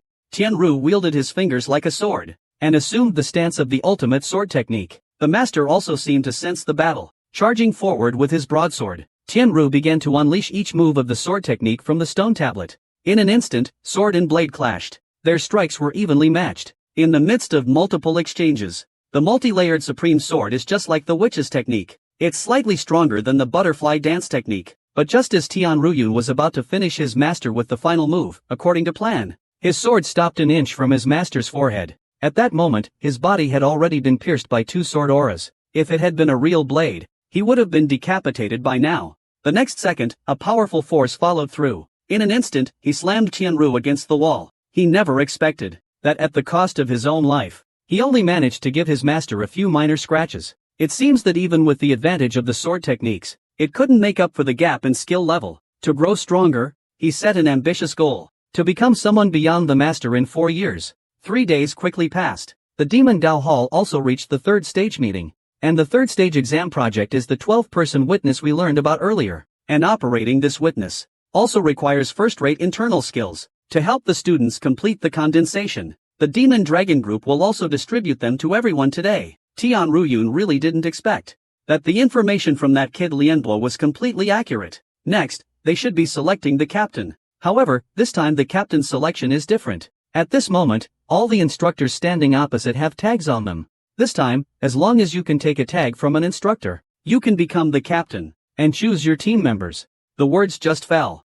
The faces of most students, he drooped immediately. They all expressed, "This is simply impossible. Can beat the coach. This is obviously too funny." But in the face of Zhua Hufa's doubts, these cowards have gone silent again. The square echoed with the left protector's question, "Does anyone want to challenge the left protector now?" Quite a while passed, and no one responded. Looks like there's not a single brave one among them this time. But at that moment, a hand was raised. It was the young master of the Xuanma sect, Tian Wujing, stepping up to fight. And right after, Tian Ruyu from Group 8. The White Princesses of Group 12 are all planning to take a daring chance. Now the left guardian is interested. It seems this batch has some highlights. The trainees are all challenging the coach. Only by defeating the coach can they earn the chance to form a team. As the trainees step up one by one, the coach's team also steps forward with 4 members to face them. The left protector immediately identified the few people.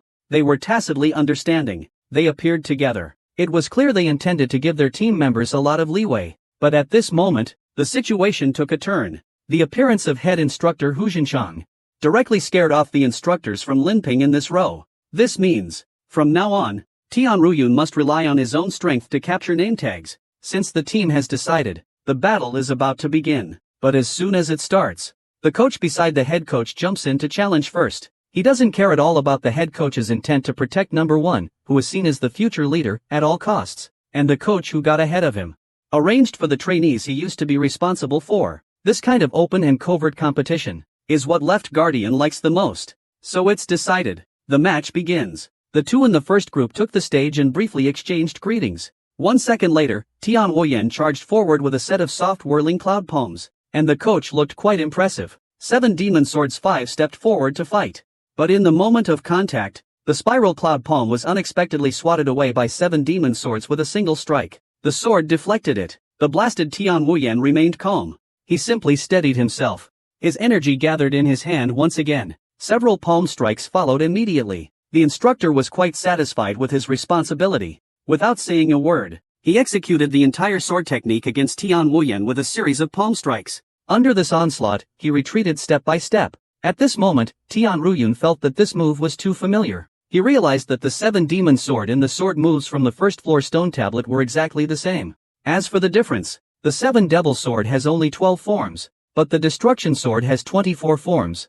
Yet in just this short moment, the situation on stage has become intense. Their inner energy is leaking out. It's hard to tell who's winning for the moment. Tian Wuyan realizes this instructor's inner strength is formidable. Since direct attacks aren't working, he decided to use that move after all. Then, Tian Wuyan adjusted his stance. He hid his right hand behind his back. Seeing the change in technique, the instructor gathered his sword energy. He was ready to fight with all his might. The next second, Tian Wuyan charged forward swiftly, his right hand thrusting straight at the instructor's face.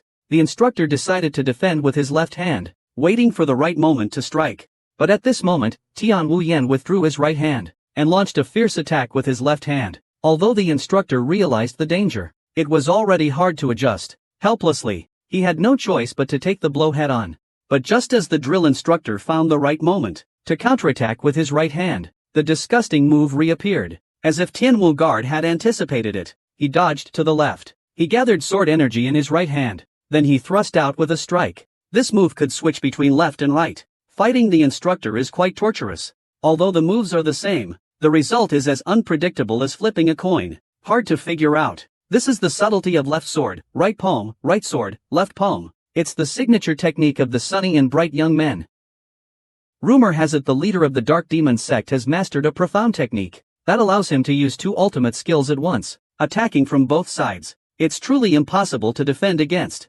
Now the left palm and right sword appear again. This shows that the boy's talent is extraordinary. In the square, after Tian Wuyan defeated the instructor, he earned a lot of praise from the students. The instructor also voluntarily removed his name tag and handed it to Tian Wuyan. Tell him that now, at stage 3, he qualifies to be the captain. The surrounding trainees applauded for the award ceremony. Only Tian Ruyun was left curious alone. Can only one nameplate be awarded to a person? But before he could think further, the instructor had already walked up to him. In Tian Ruyun's eyes, this was a good opportunity to win people's hearts. However, the instructor felt disgusted by his displayed confidence. After the two bowed to each other, accompanied by a hum, a green sword aura slowly appeared in the instructor's hand. Meanwhile, Tian Ruyun avoided exposing himself. He assumed the stance of the butterfly dance blade technique. Even though it was a top-level technique, Tian Ruyun knew well. At this moment, his internal power was still far inferior to the instructor's. Seeing the instructor covered in blood, Tian Ru decisively attacked. His speed suddenly increased. In an instant, he was right in front of the instructor. The technique displayed by the Xian Power Master forced the instructor back 5 steps. Only then did he barely stabilize himself. The instructor never expected that the young man in front of him could unleash such power. Now, not only is this young man's internal energy profound, but his external strength is also surprisingly formidable. As Tian Ruyun continued pressing down on him, the instructor had no choice but to release all his internal energy to repel him. He then followed up with the 7 demon sword moves, intending to launch a counterattack. But for Tian Ruyun, who has mastered the shattering sword, this move is like child's play. After easily avoiding several attacks, he launched a counterattack in advance. There was a crisp clang. Everyone was stunned. Even the left guardian on stage couldn't believe what was happening. This kid actually used just basic techniques. The 100-year-old heart demon sword technique has been cracked. This is unbelievable. I thought this match would end once the technique was cracked. Usually, once a technique is cracked, it comes with the opportunity for a fatal strike. But the coach, who has been repeatedly taught, has turned grim. Consumed by anger, he still forgets the rules of the match. Even if injured, he must use all his internal power. He must defeat the youth with one strike. The guardian on stage knew the danger of this move. But before he could stop it, Tian Ruyun had already used his own body to take the blow. Even Tian Ruyun didn't expect that the attack would penetrate his body directly inside. In just an instant, Tian Ruyun felt the pain of his organs rupturing. He hurriedly called out to Thomas, asking him to heal him. At the same time, he reversed his internal energy flow and made his inner strength envelop his entire body. Soon, Tian Ruyun's body was completely surrounded by a pale blue aura. Seeing Tian Ruyun's increasingly crazed appearance, the instructor's body began to tremble uncontrollably. No matter how much inner strength he injected, it had no effect on Tian Ruyun. At this point, Tian Ruyun had fully gathered his strength. He struck the instructor with a powerful blow.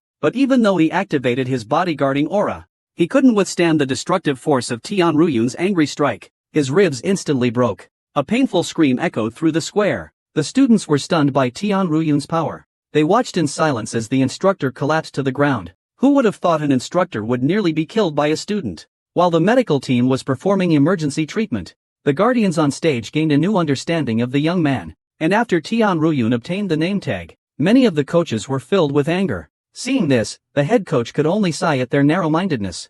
They should be happy that the demon sect has new talent. But to his surprise, they were still concerned about their pride. He then turned to look at Tian Ruyun. Direction for a moment. A trace of regret suddenly appeared in the chief instructor's heart. Then, at the left guardian's instructions, student number 18, by G, stepped onto the stage slowly, facing the chief instructor. Everyone still held hope for the outcome, but it was very difficult to win against the chief instructor. The two exchanged a simple greeting, circulating internal energy in place.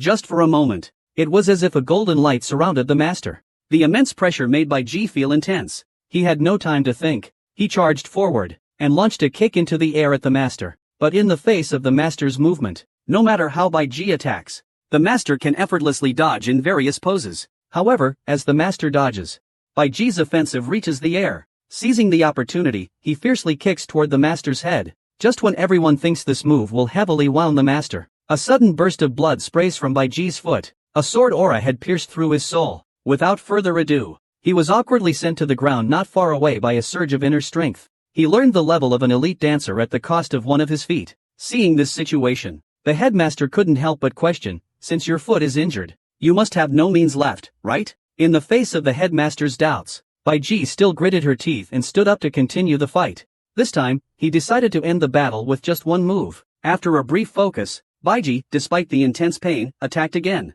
This time, his move was still executed. A flying kick. But just as the leader used sword energy to counter, he changed his offensive approach and attacked from below. As he saw his leg technique quickly approaching him, he didn't realize the master's face was also growing arrogant. It wasn't until Baiji noticed he had kicked into thin air that he realized the master's attack was also an afterimage. Before Baiji could react again, the master's real body had already appeared in front of him. With a flick of the master's hand, Baiji was sent flying dozens of meters. Baiji lost, returning to the team in a sorry state. But at this moment, Tian Ruyun noticed something unusual about Baiji. However, at this moment, Tian Ruyun had more important matters. After leading the Demon Dragon Squad, he planned to go train. But at that moment, a large group of students appeared, blocking his path. That night, the three disciples with dreams, inspired by Su Feng, all felt a strong resonance. They came from small sects, and had been humble and submissive since childhood. Now, with a chance to change their fate, they all wanted to give it a try. Thus, the three wagered their futures, and pledged their loyalty to Tian Ruyun, the future leader of the sect. And on the next day, they discovered their lord surrounded by several people. The four not only appeared in time, but also shielded Tian Ruyun behind them, very much like little followers. Seeing this, Tian Ruyun felt very gratified. After a brief exchange with the Dutch, they learned that the group had all witnessed his strength. The team recruitment was initiated. Although the team had top-tier strength, Tian Ruyun still stated her requirements.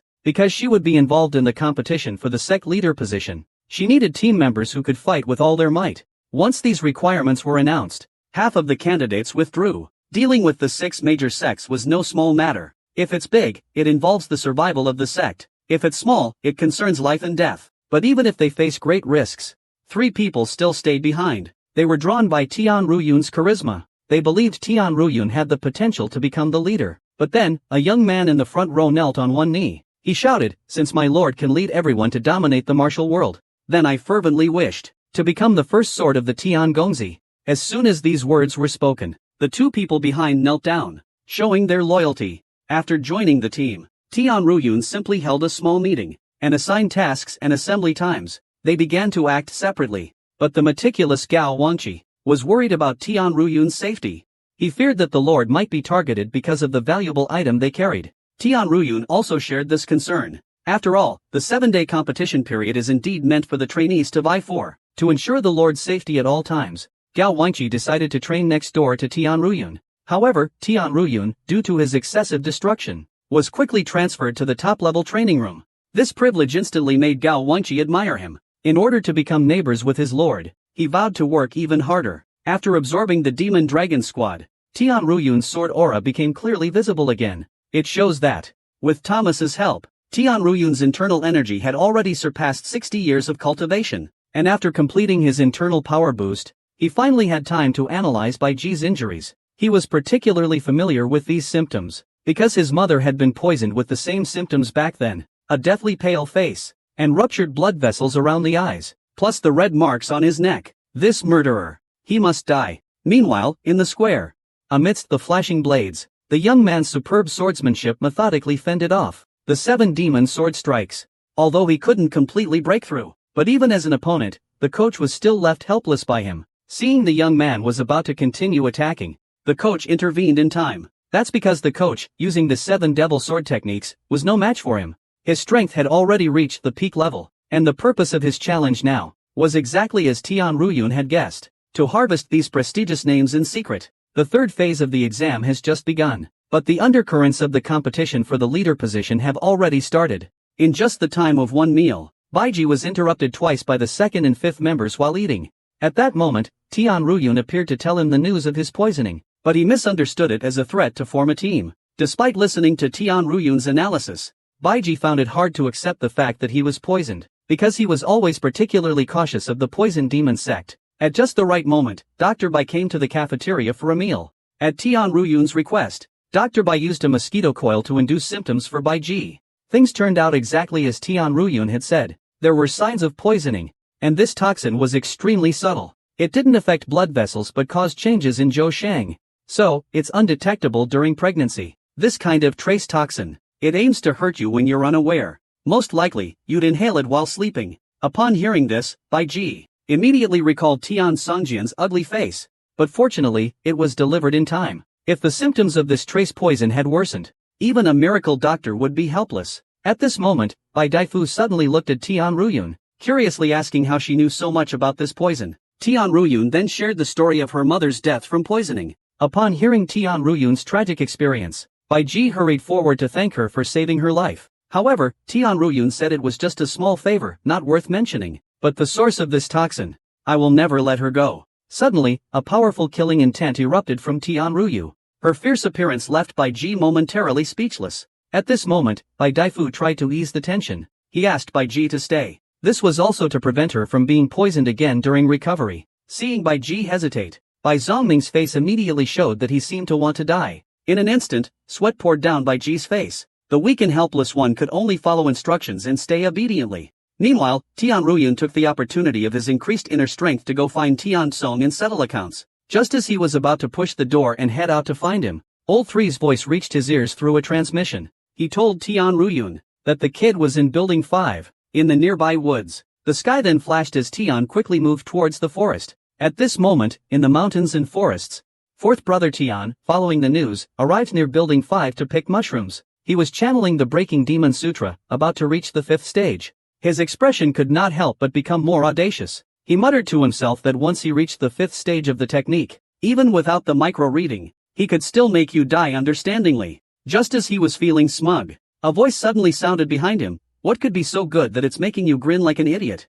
The voice startled Lao Si, making him shiver. He hurriedly turned around, trying to remain calm. Holding the candle, he carefully scanned the shadows. As the footsteps approached, Tian Ruyun's face gradually became illuminated by the candlelight. With a stern face, Tian Ruyun questioned Lao Si, "You were just talking about mild poison, right?" Fourth brother froze abruptly at the words, but a few seconds later, as if remembering something, he started chuckling. He teased, saying, "Like you're dirty. My mother also died from this mite." As soon as he finished, Tian Ruyun's iron fist smashed into his face. Under the impact of the steel body, fourth brother's face quickly twisted. The savage was still laughing just a moment ago. In the next moment, the powerful impact embedded his head in his fist. Instantly, the whole scene slowed down. The blood-red light in the sky was enough to show the extent of the boy's anger. As Tian Ruyun's punch was delivered, Old Fourth's body shot forward like a cannonball. He tumbled and rolled along the way. The immense inertia caused him to perform a series of difficult maneuvers. He finally managed to come to a stop only after crashing into and shattering the rocks. At this moment, Fourth Brother's consciousness was gradually fading. He could only feel excruciating pain all over his body, almost numb. Severely injured, he collapsed to the ground, uncontrollably vomiting a puddle of ketchup. The punch was so absurd that he momentarily forgot his own name. Seeing that terrifying man walking away slowly, a deep urge to escape surged within him. But his uncooperative hands went numb from the impact. As he struggled to control his hands, Tian Ruyun already raised his fist in front of him. At this moment, Lao Si still doesn't realize the cost of the earlier humiliation. Seeing Tian Ruyun's iron fist approaching quickly, Lao Si suddenly regains control of his body and throws a punch forward. From his expression, you can see how extreme this movement is. But in the next second, the fourth brother realized something was wrong. Just because that punch didn't hurt the boy. Instead, Tianru used the opportunity. He took the chance to break his own arm, accompanied by a cracking sound. The fourth brother's screams echoed through the forest. In the midst of pain, the fourth brother revealed his trump card. He put his other hand in front of Tian Ruyun. The moment she saw the palm, Tian Ruyun thought he was going to call a timeout. But the next second, yellow mist sprayed from his palm. In an instant, Tian Ruyun sensed danger. She covered her face and quickly retreated. The more Tian Ruyun tried to dodge, the more excited Old Fourth became. He held up his left hand and sprayed all the way. He didn't stop until he had used up all the stored gas. Tian Ru had never seen such a sinister move before. He could feel the skin it touched being rapidly corroded by the gas powder. In just a breath, the flesh on his face was already unbearable to look at. And this was the exclusive acid poison created by the demon poison crystal. Old Fourth looked at Tian Ru, who was corroded by the acid poison, and couldn't help but tease, "You're in much worse shape than someone with a broken arm. From now on, you'll live with half a face." At this moment, Old Fourth was smug. But how could he have known the secret of Tian Ruyun's body? With Thomas's help, the acid was quickly neutralized by the alkali. In Old Fourth's eyes, everything seemed so bizarre. He only saw Tian Ruyun's wounded flesh healing rapidly. Within a few breaths, the scars on his face had completely disappeared. This terrifying recovery ability shocked him so much that he sat down on the ground. When he looked at the young man again, there was a newfound sense of dread. Old Fourth sat helplessly on the ground, allowing Tian Ruyun to vent his anger. The ketchup in his mouth kept spewing out uncontrollably. Old Fourth begged Tian Ruyun to spare him. But Tian Ruyun, who had sworn never to coexist with a gambler, would not let him off easily. The boy had been affected by poison since childhood. He lost his closest kin. Now, after growing stronger, he encounters the poisoner, Lao Si, again. The hatred for his mother's death can no longer be suppressed. But due to the rule of the demon sect forbidding killing, Tian Ruyun only crippled Lao Si's limbs. Enduring such pain, Lao Si couldn't help but feel regret. He recalled the moment he first learned about this mild poison. "I accidentally discovered someone outside the house making a deal with my mother. That person had a red veil over their head. They carefully inquired about the effects of the mild poison, but when my mother asked where they intended to use the poison, the person just smiled without answering, then left on their own." However, less than a year later, news of the death of the cult leader's seventh wife spread throughout the demonic cult, because mother also hated that woman. So when he heard news about her, he was extremely happy. But not long after, Manhwa was found to have been slightly poisoned. The poison demon sect was then identified as the prime suspect by the leader. Fortunately, Mr. Moebi defended them vigorously, which spared the poison demon sect from annihilation. Soon after, the leader, in a fit of rage, launched a thorough investigation. Soon after, the related people all committed suicide one after another. Now, it's only known that the cook and a veiled woman had contact. The description of this person is vague. Even the master can't verify it. Since then, the master stripped the elder of the solitary demon sect of his title. At the same time, he cut ties with the 6 wives. Even though Madame Bai felt wronged, he wanted to tell the leader the truth. But no matter how he explained, the source of the mild poison was still the poison demon sect. To avoid greater harm, he could only keep the secret to himself. Years later, his mother passed away from illness. Tian Feng swore to become the new leader. He wanted to find the killer to avenge his mother. But having had mild cerebral palsy since childhood, he didn't go after the veiled woman. Instead, he saw Tian Ruyun as his lifelong enemy. Yet, how could he have known that Tian Ruyun was so terrifying? It was an existence he could never surpass, no matter what. Seeing Tian Ruyun about to cripple his Dantian with one move, the 4th brother struggled to trade a secret for his life. He told Tian Ruyun, "The killer is among the 6 sects." But when asked about Lady Bai and the poison, his eyes flickered slightly. In Tian Ruyun's eyes, this was the expression of a lie. Without hesitation, Tian Ruyun, who detected the lie, struck immediately. With one palm, he shattered his Dantian. Old Fourth's internal energy is starting to leak out. Meanwhile, in the infirmary, Bai Zongming is still contemplating the materials needed to detoxify. But the wooden door in front of him is kicked open. Tian Ruyun has carried the crippled Old Fourth back here. Tian Ruyun acted recklessly, causing Old Fourth's Dantian to rupture. Now, to keep him alive, Bai Zongming tried everything he could, but nothing worked. It was because his body was infected with a mix of 7 poisons, which was hard to analyze in a short time. At this moment, Thomas spoke up, suggesting Tian Ruyun touch the bloodstain. Through advanced technological analysis and herbal interpretation, Tian Ruyun saw a prompt appear. On the other side, Bai Zongming was sweating heavily. He struggled to suppress the toxin. Meanwhile, Tian Ruyun outside had already brewed the antidote. However, this action was met with Bai Zongming's criticism. Although these are antidotes, an improper ratio could easily turn them into poisons. "I really don't know what you're up to." Bai Zongming said nothing more and dipped his finger to taste a bit. He was unexpectedly surprised to find that this young man, who had no medical training, was surprisingly professional. At Tian Ruyun's request, Bai Zongming stopped talking. He started giving the 4th brother medicine. Now the two of them had to observe and wait. But Bai Zongming was also very puzzled. Even if you have a deep-seated grudge with the person who poisoned you, and you acted this way, the poison sect will not let it go easily. You need to know, those who have survived the demon Dao sect over the years are often not the so-called strong ones, but rather those who are careful and smart. Listen to Bai Zongming's advice. Tian Ruyun knew he had indeed made a mistake. He bowed and saluted. Silently, he left the infirmary. Outside, only the evening wind was rustling. Tian Ruyun looked at the bright moon. He re-examined his own understanding. With Thomas's help, he had indeed grown much stronger. but there is always someone better. And there are greater heavens beyond. To live well, one must truly let go of arrogance. The white lady behind him just watched silently. After a moment, he asked Tian Ruyun why she had damaged Lao Si's dantian. Tian Ruyun replied that she simply couldn't control her anger. At the same time, it was also to cut off his opportunity to poison the demon pavilion. Upon hearing this, Bai Ji was deeply shocked. For everyone's safety, they actually did something so outrageous. Although Tian Ruyun's judgment wasn't thorough enough, compared to the other young lords, he seemed more like a candidate. But just as Bai Ji was about to say something, a few team members rushed over hurriedly. They came here to protect Tian Ruyun's safety. Seeing such a harmonious scene, Bai Ji felt a great sense of disparity because he is also the leader of Group 12. Yet no one has this kind of relationship with him, Bai Ji no longer explained. And left alone. Meanwhile, Tian Ruyun and several team members went to the new dormitory. He explained the events of the night. But the incident of destroying someone's dantian is practically life-threatening. For now, everyone can only wait for the decision from the demonic pavilion. The next day arrived. As expected, Tian Ruyun was invited for a chat. He quietly entered the room. He greeted with a polite bow. The left protector had his long hair tied at the back, focused on writing. No response.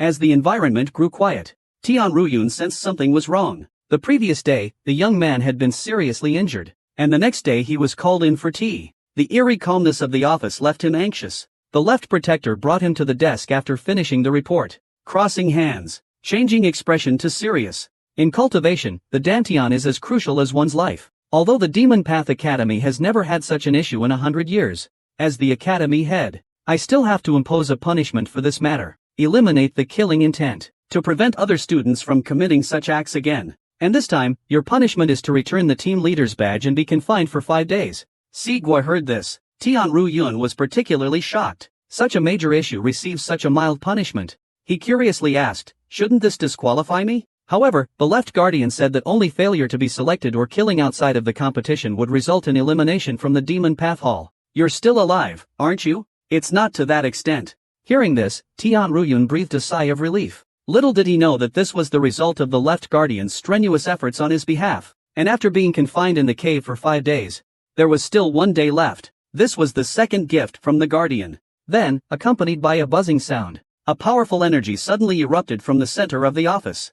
This was the left guardian using steam to create external soundproofing, because the conversation that follows must not be known by a third person. He was disappointed by Tian Ruyun's foolish actions. Really can't understand it. You crippled his dantian for revenge, then feared he'd die and sent him to the infirmary. Even a ghost wouldn't make such a move. You must do it flawlessly. Since you want him dead, you should handle it properly. After hearing these words, Tian Ruyun felt a great shock. Faced with the stern criticism from the left protector, Tian Ruyun finally realized his immaturity. He pondered and asked the left protector, what is your purpose in entering the Demon Path Pavilion? Hearing this, Tian Ruyun's mind flashed with the thought of becoming stronger. I want to become stronger than anyone. Then he asked, is it only cheap hatred and anger that support your desire to become stronger? After a brief pause, the left guardian added, but you are still a candidate for the little sect leader. Do you know that your anger has destroyed more than just a little?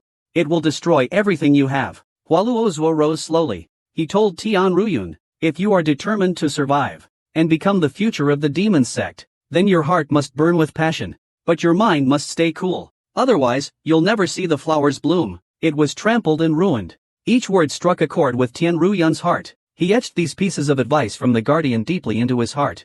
At this moment, he understood that revenge is just a part of life's journey. He has more important things to do. Seeing that Tian Ruyun seemed to understand the reasoning, one couldn't help but wonder about the future of this young man. That would most likely give birth to a true monster. Soon, the news of Tian Ruyun's confinement was posted. Everyone knew. The matter of breaking someone's dantian is no small issue. Moreover, the one attacked was the young master of the poison demon sect. Speculation arose. Perhaps during these few days of confinement, Tian Ruyun had already been silently erased by some mysterious force. This move made Lao Wu laugh until it hurt. He never expected Tian Ruyun to ruin his own future like this. Faced with this situation, the young leaders were all making their own plans. In a forested area, a few of them, upon hearing the result, were trying to figure out how to bring the captain back.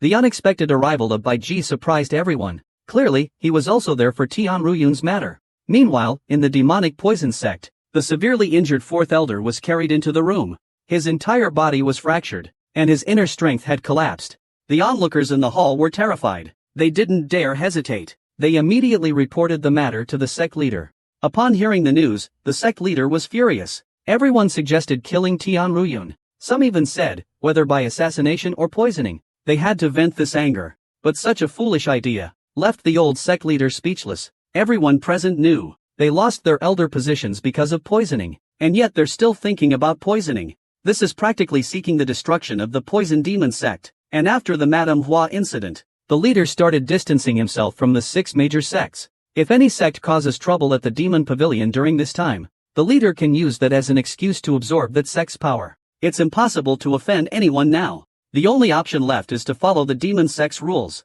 With that, the elder rose from his chair. With a gloomy face, he headed to the magic pavilion, leaning on a cane. The time came to the evening of the second day. In a secluded cave deep in the mountains, Tianruyun, who was confined, took the opportunity to practice his supreme sword technique. Except for being a bit slow, it was no different from a training room.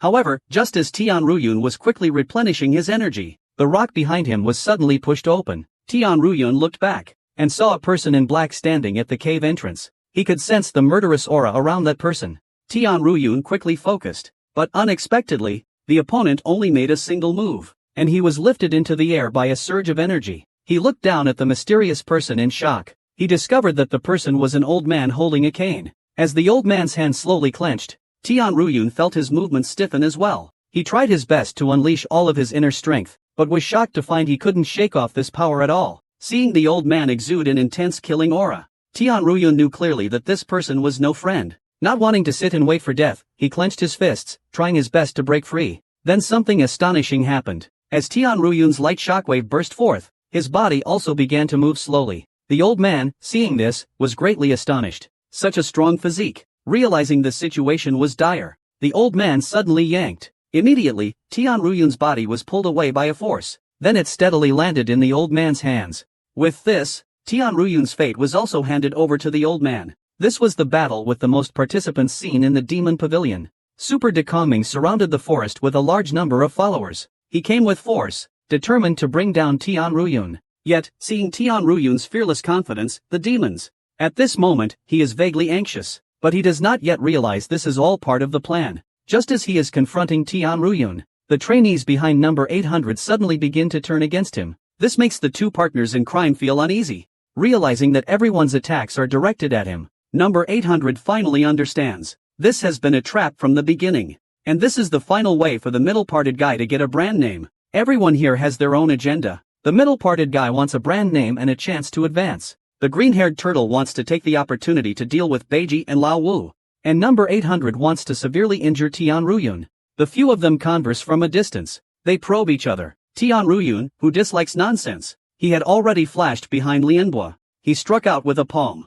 But it was narrowly avoided by Lianbo's extreme evasion. Meanwhile, 800 had found the opportunity to attempt a side attack. Unexpectedly, Tianruyun's displayed power crushed the wooden sword in his hand. He couldn't believe what had just happened. He had never imagined Tianruyun's inner strength had reached this level. Before he could recover from his shock, the kidney on his back felt a heavy blow. The immense impact sent him flying several dozen meters. When he struggled to get up again, he discovered that his ribs had been fractured again. Injured, number 800 gritted through the pain and re-entered the battle. But against Beiji, who was already ahead in skill, he had no advantage whatsoever. The situation on the other side of the forest was also grim. Tianruyun's team strikes without mercy. The battlefield situation is clearly a one-sided crushing. Lianbo had a sudden idea. He immediately thought of a clever trick. That was the surrender and lose half rule. He instantly knelt down, begging for Tianruyun's forgiveness. Thinking he had already knelt and bowed. It's not like he's trying to kill him. However, Tianruyun, seeing this, grabbed him by the hair and demanded, "Tell me,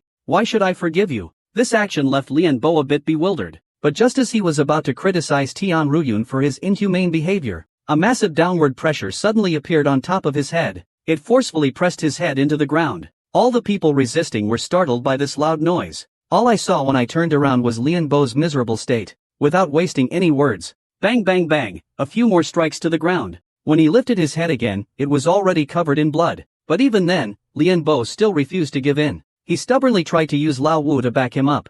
But Tianruyun wasn't buying it at all. Without hesitation, he pressed him into the ground. He was knocked unconscious in an instant. But fortunately, Tianruyun kept her emotions in check. Otherwise, that guy's skull would have been shattered. With such an effective display of power, the rest of the team obediently surrendered on their knees. They didn't dare talk back, afraid that Tianruyun's moves would be used on them. Only number 800 remained unwilling to accept it. Blushing with shyness, Tianruyun kindly stepped forward to check on his arm. As his fingers adjusted the joints one by one, the cracking sound of the fingers was crisp and clear. Colleague Babaihao was very grateful. Such a considerate action was also meant to make him experience the pain of nothingness. To avenge his subordinates, he was so overwhelmed by the divine luck that he fainted. And that's not all. Team members who had participated in the operation must also have their legs broken before leaving. This decision made everyone gasp. But at this moment, the body number 800 on the ground began to twist strangely. His blood vessels were dilated all over. He looked like a zombie. Then he slowly rose from the ground, while letting out a low beast-like growl.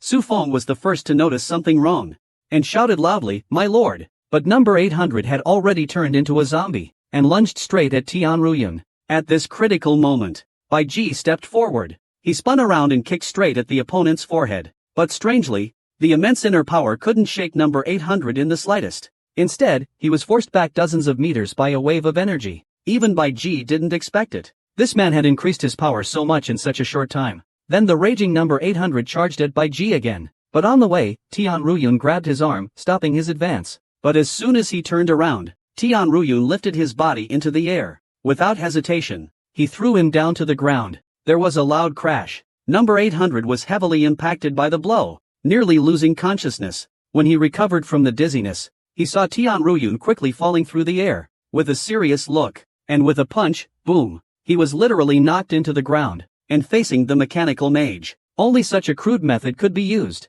While dealing with number 800, the remaining students were also arranged properly. Next, the group discussed how to deal with the mastermind, Old Five. With the help of Thomas, he raised his voice in front of everyone. On the other side of the field, Old Five's team was discussing how to coordinate their moves. But at that moment, a voice caught his attention. A group of people slowly approached, carrying several unconscious trainees. Soon, someone called out to stop them. Tianruyun imitated the voice from the broadcast, which eased the vigilance. But the bandaged head behavior was somewhat strange. Right after, Tianruyun immediately brought up number 800. The group used it to gain trust. And the reason they defeated Tianruyun was thanks to number 800's technique. Only with mechanical magic could they succeed. It's a method that sacrifices sanity but greatly boosts power. In the face of such a perfect explanation, Old Five also accepted this reason. Then he approached Lian Bo. With a swift move, he broke his wrist. At this moment, he still didn't realize how foolish his actions were. When he removed the headscarf, and saw that this person was Lian Bo,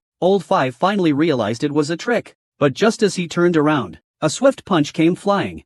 There was no time to dodge. The next second, the iron-like fist landed squarely on Fifth Brother's face. The force sent his body flying backward. Seeing their master being beaten so badly, a group of lackeys still dared to rush forward to protect him. The playing dead Blackie immediately jumped up from the ground. He turned around and threw a punch. Two forces rapidly took shape. The entire scene was instantly divided. The guy with the center parting immediately declared his stance. He surrounded Fifth Brother's team. The righteous young man finally declared war on the scheming Fifth Brother. With one punch, he deformed the opponent. He flew backwards. Seeing this, the underlings rushed forward and launched a series of fierce attacks. But all the attacks were easily blocked by a set of extremely delicate sword moves. Within a few rounds, the insignia on his chest was casually taken by Tianruyun. Before the opponent could react, a suddenly accelerated heavy punch sent him flying. The underling still didn't know how powerful that punch was. At this moment, he was struggling to drag his body across the ground for dozens of meters. Finally, he came to a stop. Blood kept spilling from his mouth uncontrollably. It was obvious that he had suffered severe internal injuries, but the intense impact left his entire body numb. At this moment, Tianruyun was still planning to attack. She rushed forward quickly. But midway, she received a signal from Thomas. She noticed an energy wave spreading rapidly 60 meters behind. Upon hearing this, she immediately turned and shouted for everyone to get down. A sharp blue blade of energy sliced horizontally toward Tianruyun's position. As everyone hit the ground, the blade swept over their heads. Everyone sighed with relief, thankful for dodging in time. But the blade had already reached right in front of Tianruyun. He immediately summoned sword energy to counter it. In an instant, the two forces clashed fiercely, kicking up a cloud of dust and sand. A massive wave of sword energy began to dissipate rapidly from Tianruyun's position. The trainees who saw this were all stunned.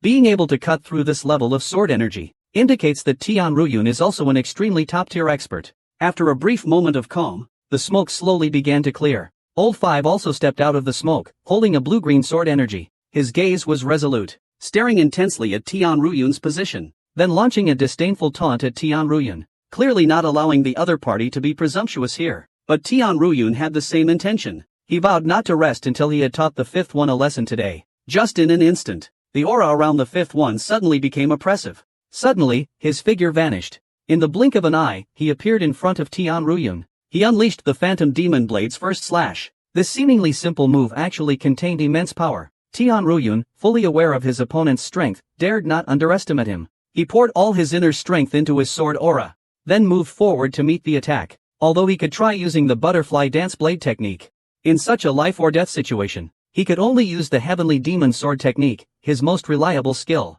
The two sword energies collided, sparking a shower of flames. Seeing Tian Ruyun neutralize his move with basic sword techniques, the fifth brother was deeply puzzled. But the energy from his sword showed no hesitation. Such a straightforward attack, Tian Ruyun was clearly a bit relaxed. At this moment, he had no idea that the opponent's sword strike could suddenly curve. He watched as the joints shifted at an extremely bizarre angle. Tian Ruyun didn't hesitate. He immediately retracted his sword energy, barely blocking the strike. Even though the moves varied greatly, his short, rapid strikes still contained immense power. The impact instantly pushed Tian Ruyun back 5 steps. The intense clash made Lao Wu's teammates cheer excitedly. Only Tian Ruyun knew how sharp the changing moves were. At this moment, the slightly advantaged fifth brother was clearly getting overconfident. He taunted Tian Ruyun with a sneer. "You'd better go back to using your broken butterfly blade technique. Stop using these clumsy sword moves." Hearing this, Tian Ruyun was momentarily stunned. Then fifth brother added, "You think I don't know the origin of this sword technique?" Seeing fifth brother's arrogant expression,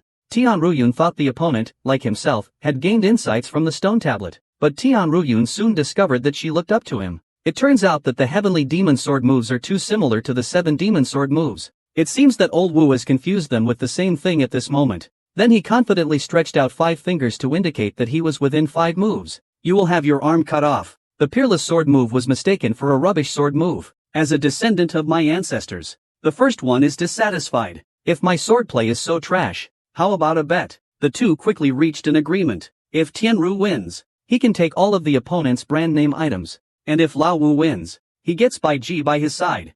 Bai Ji never expected Lao Wu to be so despicable, but he believed in his master's strength, and immediately agreed. The battle between the two was about to begin. This time, Tian Ruyun showed no mercy. With a few quick steps, he closed in. At this moment, the arrogant fifth brother remained indifferent. Then, Tian Ruyun organized his sword strikes. The sword energy from his fingers surged forward. Because this move is so similar to the 7 demon swords, fifth brother skillfully spun his body and used sword energy to forcibly break apart the opponent's technique. It turns out he had already thoroughly memorized the 7 demon sword technique. Now, he knew all of its weaknesses. But at the moment when their energies clashed, fifth brother was deeply shaken inside. What the hell? Why is this so different from fighting the instructor? Facing the aggressive sword strikes, fifth brother was vaguely flustered. Because he was already in a group fight, trying to anticipate the sword moves. Simple sword combinations from the opponent transformed into strange variations, leaving fifth brother with no openings. Despite his best defense, he couldn't block the continuous assaults. Trapped in a passive stance, fifth brother faced the increasingly close sword energy. Helpless, he could only dodge by jumping back into the air. While airborne, he planned to charge up another blast of the fifth sword technique, using brute force to forcibly end the battle. But Tian Ruyun gave him no chance at all. A root once again appeared in front of him, and his attacks became even more fierce. After 2 strong slashes, Old Five was already hit by a strange sword move, breaking his defense. He didn't even have time to pull back his arm, before his body was caught in a storm-like flurry of sword strikes. In just an instant, multiple sword marks appeared all over his body. After a brief numbness, countless streams of blood gushed from his wounds. But at the final move of the peerless sword technique, Tian Ruyun changed the strike entirely. The decapitation move was changed to a severed arm. The entire venue only heard a whoosh, a momentary sound of the wind being cut. Old Fifth's arm was severed on the spot. The sword's energy was extremely sharp. Old Fifth, who had his arm cut off in an instant, didn't feel a shred of pain, only immense shock. Old Fifth couldn't believe he had lost this battle. He has been at an elite level since he entered the hall. Today, he actually lost to Tian Ruyun, and no one can believe this result. But this broken arm has proven the fact. Immediately, he looked up and asked Tian Ruyun how he made the mere 7 demon swords so extraordinary. Tian Ruoyun, also puzzled, replied with a question. The mere 7 demon swords? Tian Ruoyun could only sigh at this question. It seems that your path in swordsmanship is still long. The third-ranked Devil Sex illusionary magic blade actually lost to the 7 demonic sword techniques. This was hard for the 5th brother to accept. He still doesn't know that the 7 demonic sword techniques are actually a stripped-down version of the heavenly demon sword skill. After Tian Ruoyun's reply, not long after, the 5th brother fainted due to excessive blood loss from his severed arm. The surrounding subordinates dared not be negligent. He took off his name tag and planned to step forward to provide aid. But such good things don't happen in this world. Tian Ruoyun raised his fist. He delivered a heavy blow to the chest. In an instant, the trainee was kneeling on the ground. Blood gushed wildly. At this moment, the person struggled to lift his head. He questioned with a puzzled expression why, despite keeping the promise, he still continued to attack. But Tian Ruoyun said that handing over the brand was just a bet. And the debt you owe has only just begun. The cruelty displayed by Tian Ruoyun made the young man shiver. The person on the ground couldn't help but feel guilty. Tian Ruoyun's people. Damn, they have a problem. But before the words were finished, a big punch came right at them, accompanied by a sharp slap. The person was sent flying sideways. With a bang, he crashed to the ground and stopped moving. I really don't know why you talk so much crap. Let me tell you, don't push people too far. At this moment, under Tian Ruoyun's orders, Tian Ruoyun's team transformed into villains and charged toward Lao Wu's team. Anyway, Bai Zongming can heal them all. Let's beat them up first. Then came the sound of cracking drums. A group of patients with dislocated bones has already been arranged. When it was over, Tian Ruoyun generously gave the middle part guy 2 name tags as payment for this mission. Seeing the other party display such generosity, the man with parted hair couldn't calm down. He watched Tian Ruoyun's departing figure, his heart filled with hesitation. Since they've already become enemies of the Blade Demon sect, wouldn't it be better to support Master Tian Ruoyun's rise to power now? Then, with a thud, the group knelt down. They all knelt down in unison,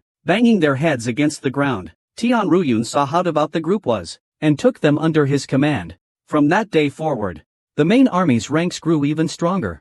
In a grand hall on the border of Wan, the medical room on the 2nd floor was especially lively. Bai Zongming, having nothing to do for a long time, looked at the mountain of patients. He showed an extremely satisfied smile. The guards couldn't understand what kind of oddity this was. They could only think that the suffering in the world is different. But the more severe the injuries, the more excited Bai Zongming became. Before the two left, they did not forget to send for others to restrain the patients. Anesthetics are expensive nowadays. Don't let them move around. Hearing the screams of these people, Wu Zhong in the next bed became even more loyal to Tian Ruoyun. Meanwhile, in the manager's office, he looked at the young man who practiced the forbidden dark arts.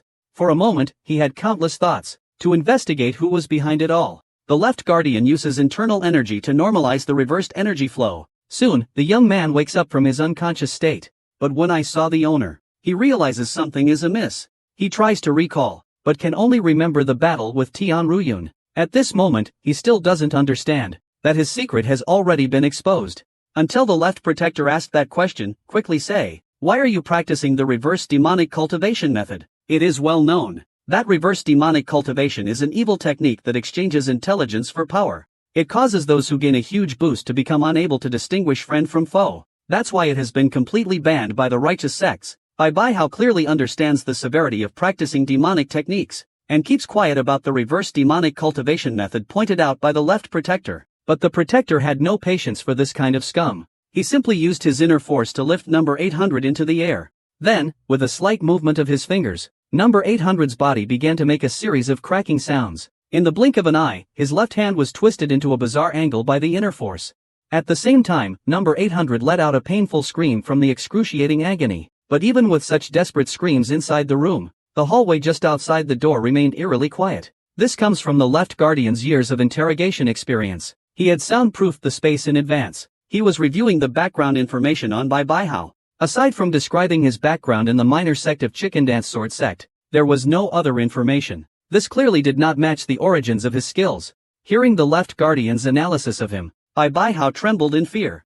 Immediately, the left protector slowly walked up to him and whispered sternly, if you continue to shield Nai and your sect, you will face the same punishment. But even so, number 800 still refused to reveal the mastermind behind the scenes, until the left protector mentioned another name for the Jiwu Sword sect in detail, Case 2 sect. He is from the Sword Demon sect, hidden among the masses, was one of the forces used to break the balance of the 6 factions.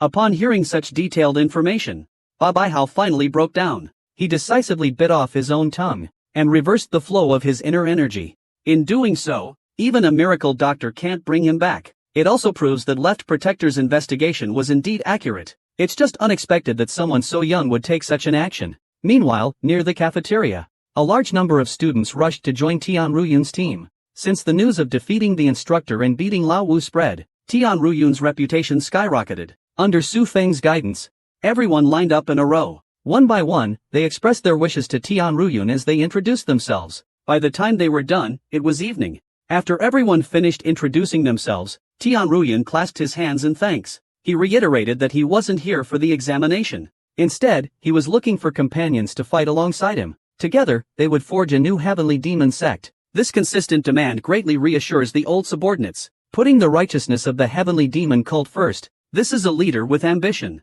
Yet even though Tian Ruyun is highly attractive, the choice to oppose the 6 major sects remains unacceptable to many. To avoid involving their own sects, members from the large factions have all withdrawn from this line. Yet even so, there were still over 20 people who stayed behind. But at that moment, someone not far away spoke up, requesting to talk with Tian Ruyun alone. Many people recognized his identity from his name tag. His name was Wen Jia. He was the grandson of the 9th Elder, Wen Yan. Everyone had heard of the 9th Elder's formidable martial skills, and his methods were also highly effective. Because the 9th Elder's demon dragon sect's strength is second only to the 6 major sects, Wen Jia, as a candidate, became the first person the young sect master sought to win over. Just based on his background, Tian Ruyun felt it necessary to talk with him. Wen Jia staggered towards her, but he demanded that Tian Ruyun take responsibility for him. What on earth was going on? A young girl insists that the man in front of her must take responsibility for her. The reason is that the man known as Old Five took her badge, and Tian Ruyun just happened to defeat Old Five yesterday, so now this responsibility has fallen on Tian Ruyun. She is severely injured now. No team is willing to take her in. So in Wen Jia's view, Tian Ruyun must be responsible for herself. Each person is responsible for their own actions. Tian Ruyun is also somewhat speechless. The unreasonable logic makes it hard for him to refute. After all, a person who can link these two things together clearly has no room for rational discussion. And from Wen Jia's words, the surrounding trainees started to speculate about the Lord's sexual orientation. Unconsciously, they restrained themselves. Yan Zi saw that Tian Ruyun's side was at a stalemate. His attitude remained firm. The Wen family immediately made their second move. With an injured leg, they knelt down, hoping this act would deeply move Tian Ruyun and take them in. But Tian Ruyun, without showing any emotion, said that the requirements to join the team must be the same for everyone. He would only approve if he himself was determined to gain the Wen family's support. However, as the heir of a major sect, he was obviously somewhat hesitant about seeking support. This was simply because his father had repeatedly instructed him before entering the sect that when facing important sect decisions, he should only seek support if he was sure of the leader's character. He then attempted to apply to Tian Ruyun for an assessment period to join the team, but this request was met with a straightforward rejection from Tian Ruyun. Looking at Wen's pitiful appearance, the surrounding trainees were moved. They all tried to persuade him, but who would have thought Tian Ruyun was so determined about this matter that there was no room for negotiation? Although she appeared very resolute, Tian Ruyun quietly activated facial recognition, intending to carefully observe the Wen family's situation. Consider it carefully. After all, he's the heir to the demon dragon sect. Who knows, he might be of great help in the future. But after a scan, the facial recognition only returned an error. This answer left Tian Ruyun utterly shocked. Usually, this technology can detect authenticity. Why couldn't it find any issue this time? It didn't take long for Thomas to come to a conclusion. Artificial skin was detected covering the muscles. Moreover, based on the physical characteristics, the woman in front appeared to be young. This left Tian Ruyun feeling a bit bewildered. He vaguely sensed that the girl in front of him must have a hidden identity with an unspeakable secret. Meanwhile, Wen Jia, as a woman with an innate sixth sense, also vaguely felt that Tian Ruyun had discovered her secret. Then, Tian Ruyun hesitantly uttered a few words, "Are you a girl?" But he couldn't finish the sentence. Wen Jia immediately felt something was wrong. He jumped up from the ground in an instant. He hurriedly expressed his strong desire to become Tian Gonzi's subordinate. There's no need to hesitate. This sudden 180-degree change shocked everyone around. At this moment, Wen Jia nervously looked at Tian Ruyun in front of him. He quickly sent a message to Tian Ruyun to discuss the secret later that night. After Tian Ruyun agreed, everyone stepped forward to welcome Wen Jia's addition. Soon, several people were playing together. With so many capable assistants, Tian Ruyun also appointed a few of the stronger trainees as group leaders. The work arrangements were settled. Tian Ruyun and Wenjia went to a secluded corner. What exactly are they going to do here? The two agreed to meet in a secluded corner at dusk. They weren't up to anything bad. It was to explain to Tian Ruyun why she was disguised as a man. Wenjia's father was attacked by a cult early in her life. He died young. Her mother also died from childbirth complications due to the shock of the event. The brother born from that difficult birth was disabled from birth. Despite having experienced such tragedy, during the conflict between the six sects, they were still trying to win over the Dragon Palm sect to strengthen their power. To prevent the six sects from extending their claws to the sect, the ninth elder not only concealed everything about his grandson's disability, but also secretly arranged for Wenjia, disguised as a man, to train in the demon sect, seeking a slim chance. This way, they could prevent other sects from using marriage alliances to obtain control of the Dragon Palm sect. It would also give Wenjia, his granddaughter, greater martial strength to protect herself. Who would have thought that so much would happen to a young girl? Tian Ruyun couldn't help but feel a bit heartbroken for the girl fighting alone. At this moment, Wenjia suddenly turned around to remind Tian Ruyun to keep her secret. The sudden tension made her forget to mask her female voice. Being alone with Tian Ruyun, she could finally stop hiding her voice. It just so happened that Wenjia also needed to apply glue to her mask. She then started to peel off the mask from her face. Tian Ruyun was seeing someone remove a mask for the first time, but the clumsy appearance made him a bit scared. He watched as the mask slowly peeled off Wenjia's face. The face revealed beneath the mask made Tian Ruyun involuntarily exclaim, "Wow, such white skin, pink lips, such beauty, under the moonlight, is especially enchanting."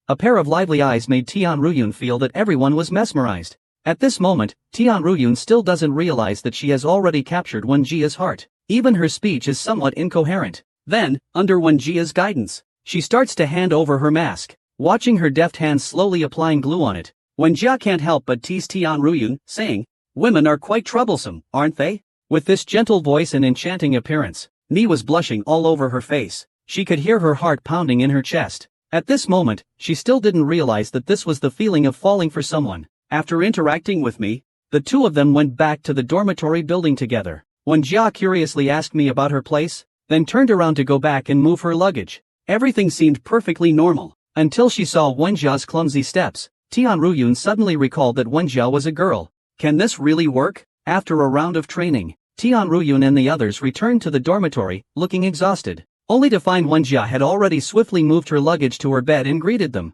Tian Ruyun vaguely felt that there might be some awkwardness between males and females, but before he could even think about it, Su Feng had already taken off his clothes and was about to rush into the bathroom. 2 trips back and forth. Su Feng's figure instantly turned into a flash of light and was fully exposed in front of the Wen family. At this moment, Tian Ruyun was speechless and stunned. Before he could hesitate, a group of naked figures behind him were already ready to move. Such an exciting scene. Tian Ruyun had to ask if Wenjia could handle it. But Wenjia said that men, "I've seen enough of them, and I've gotten used to it."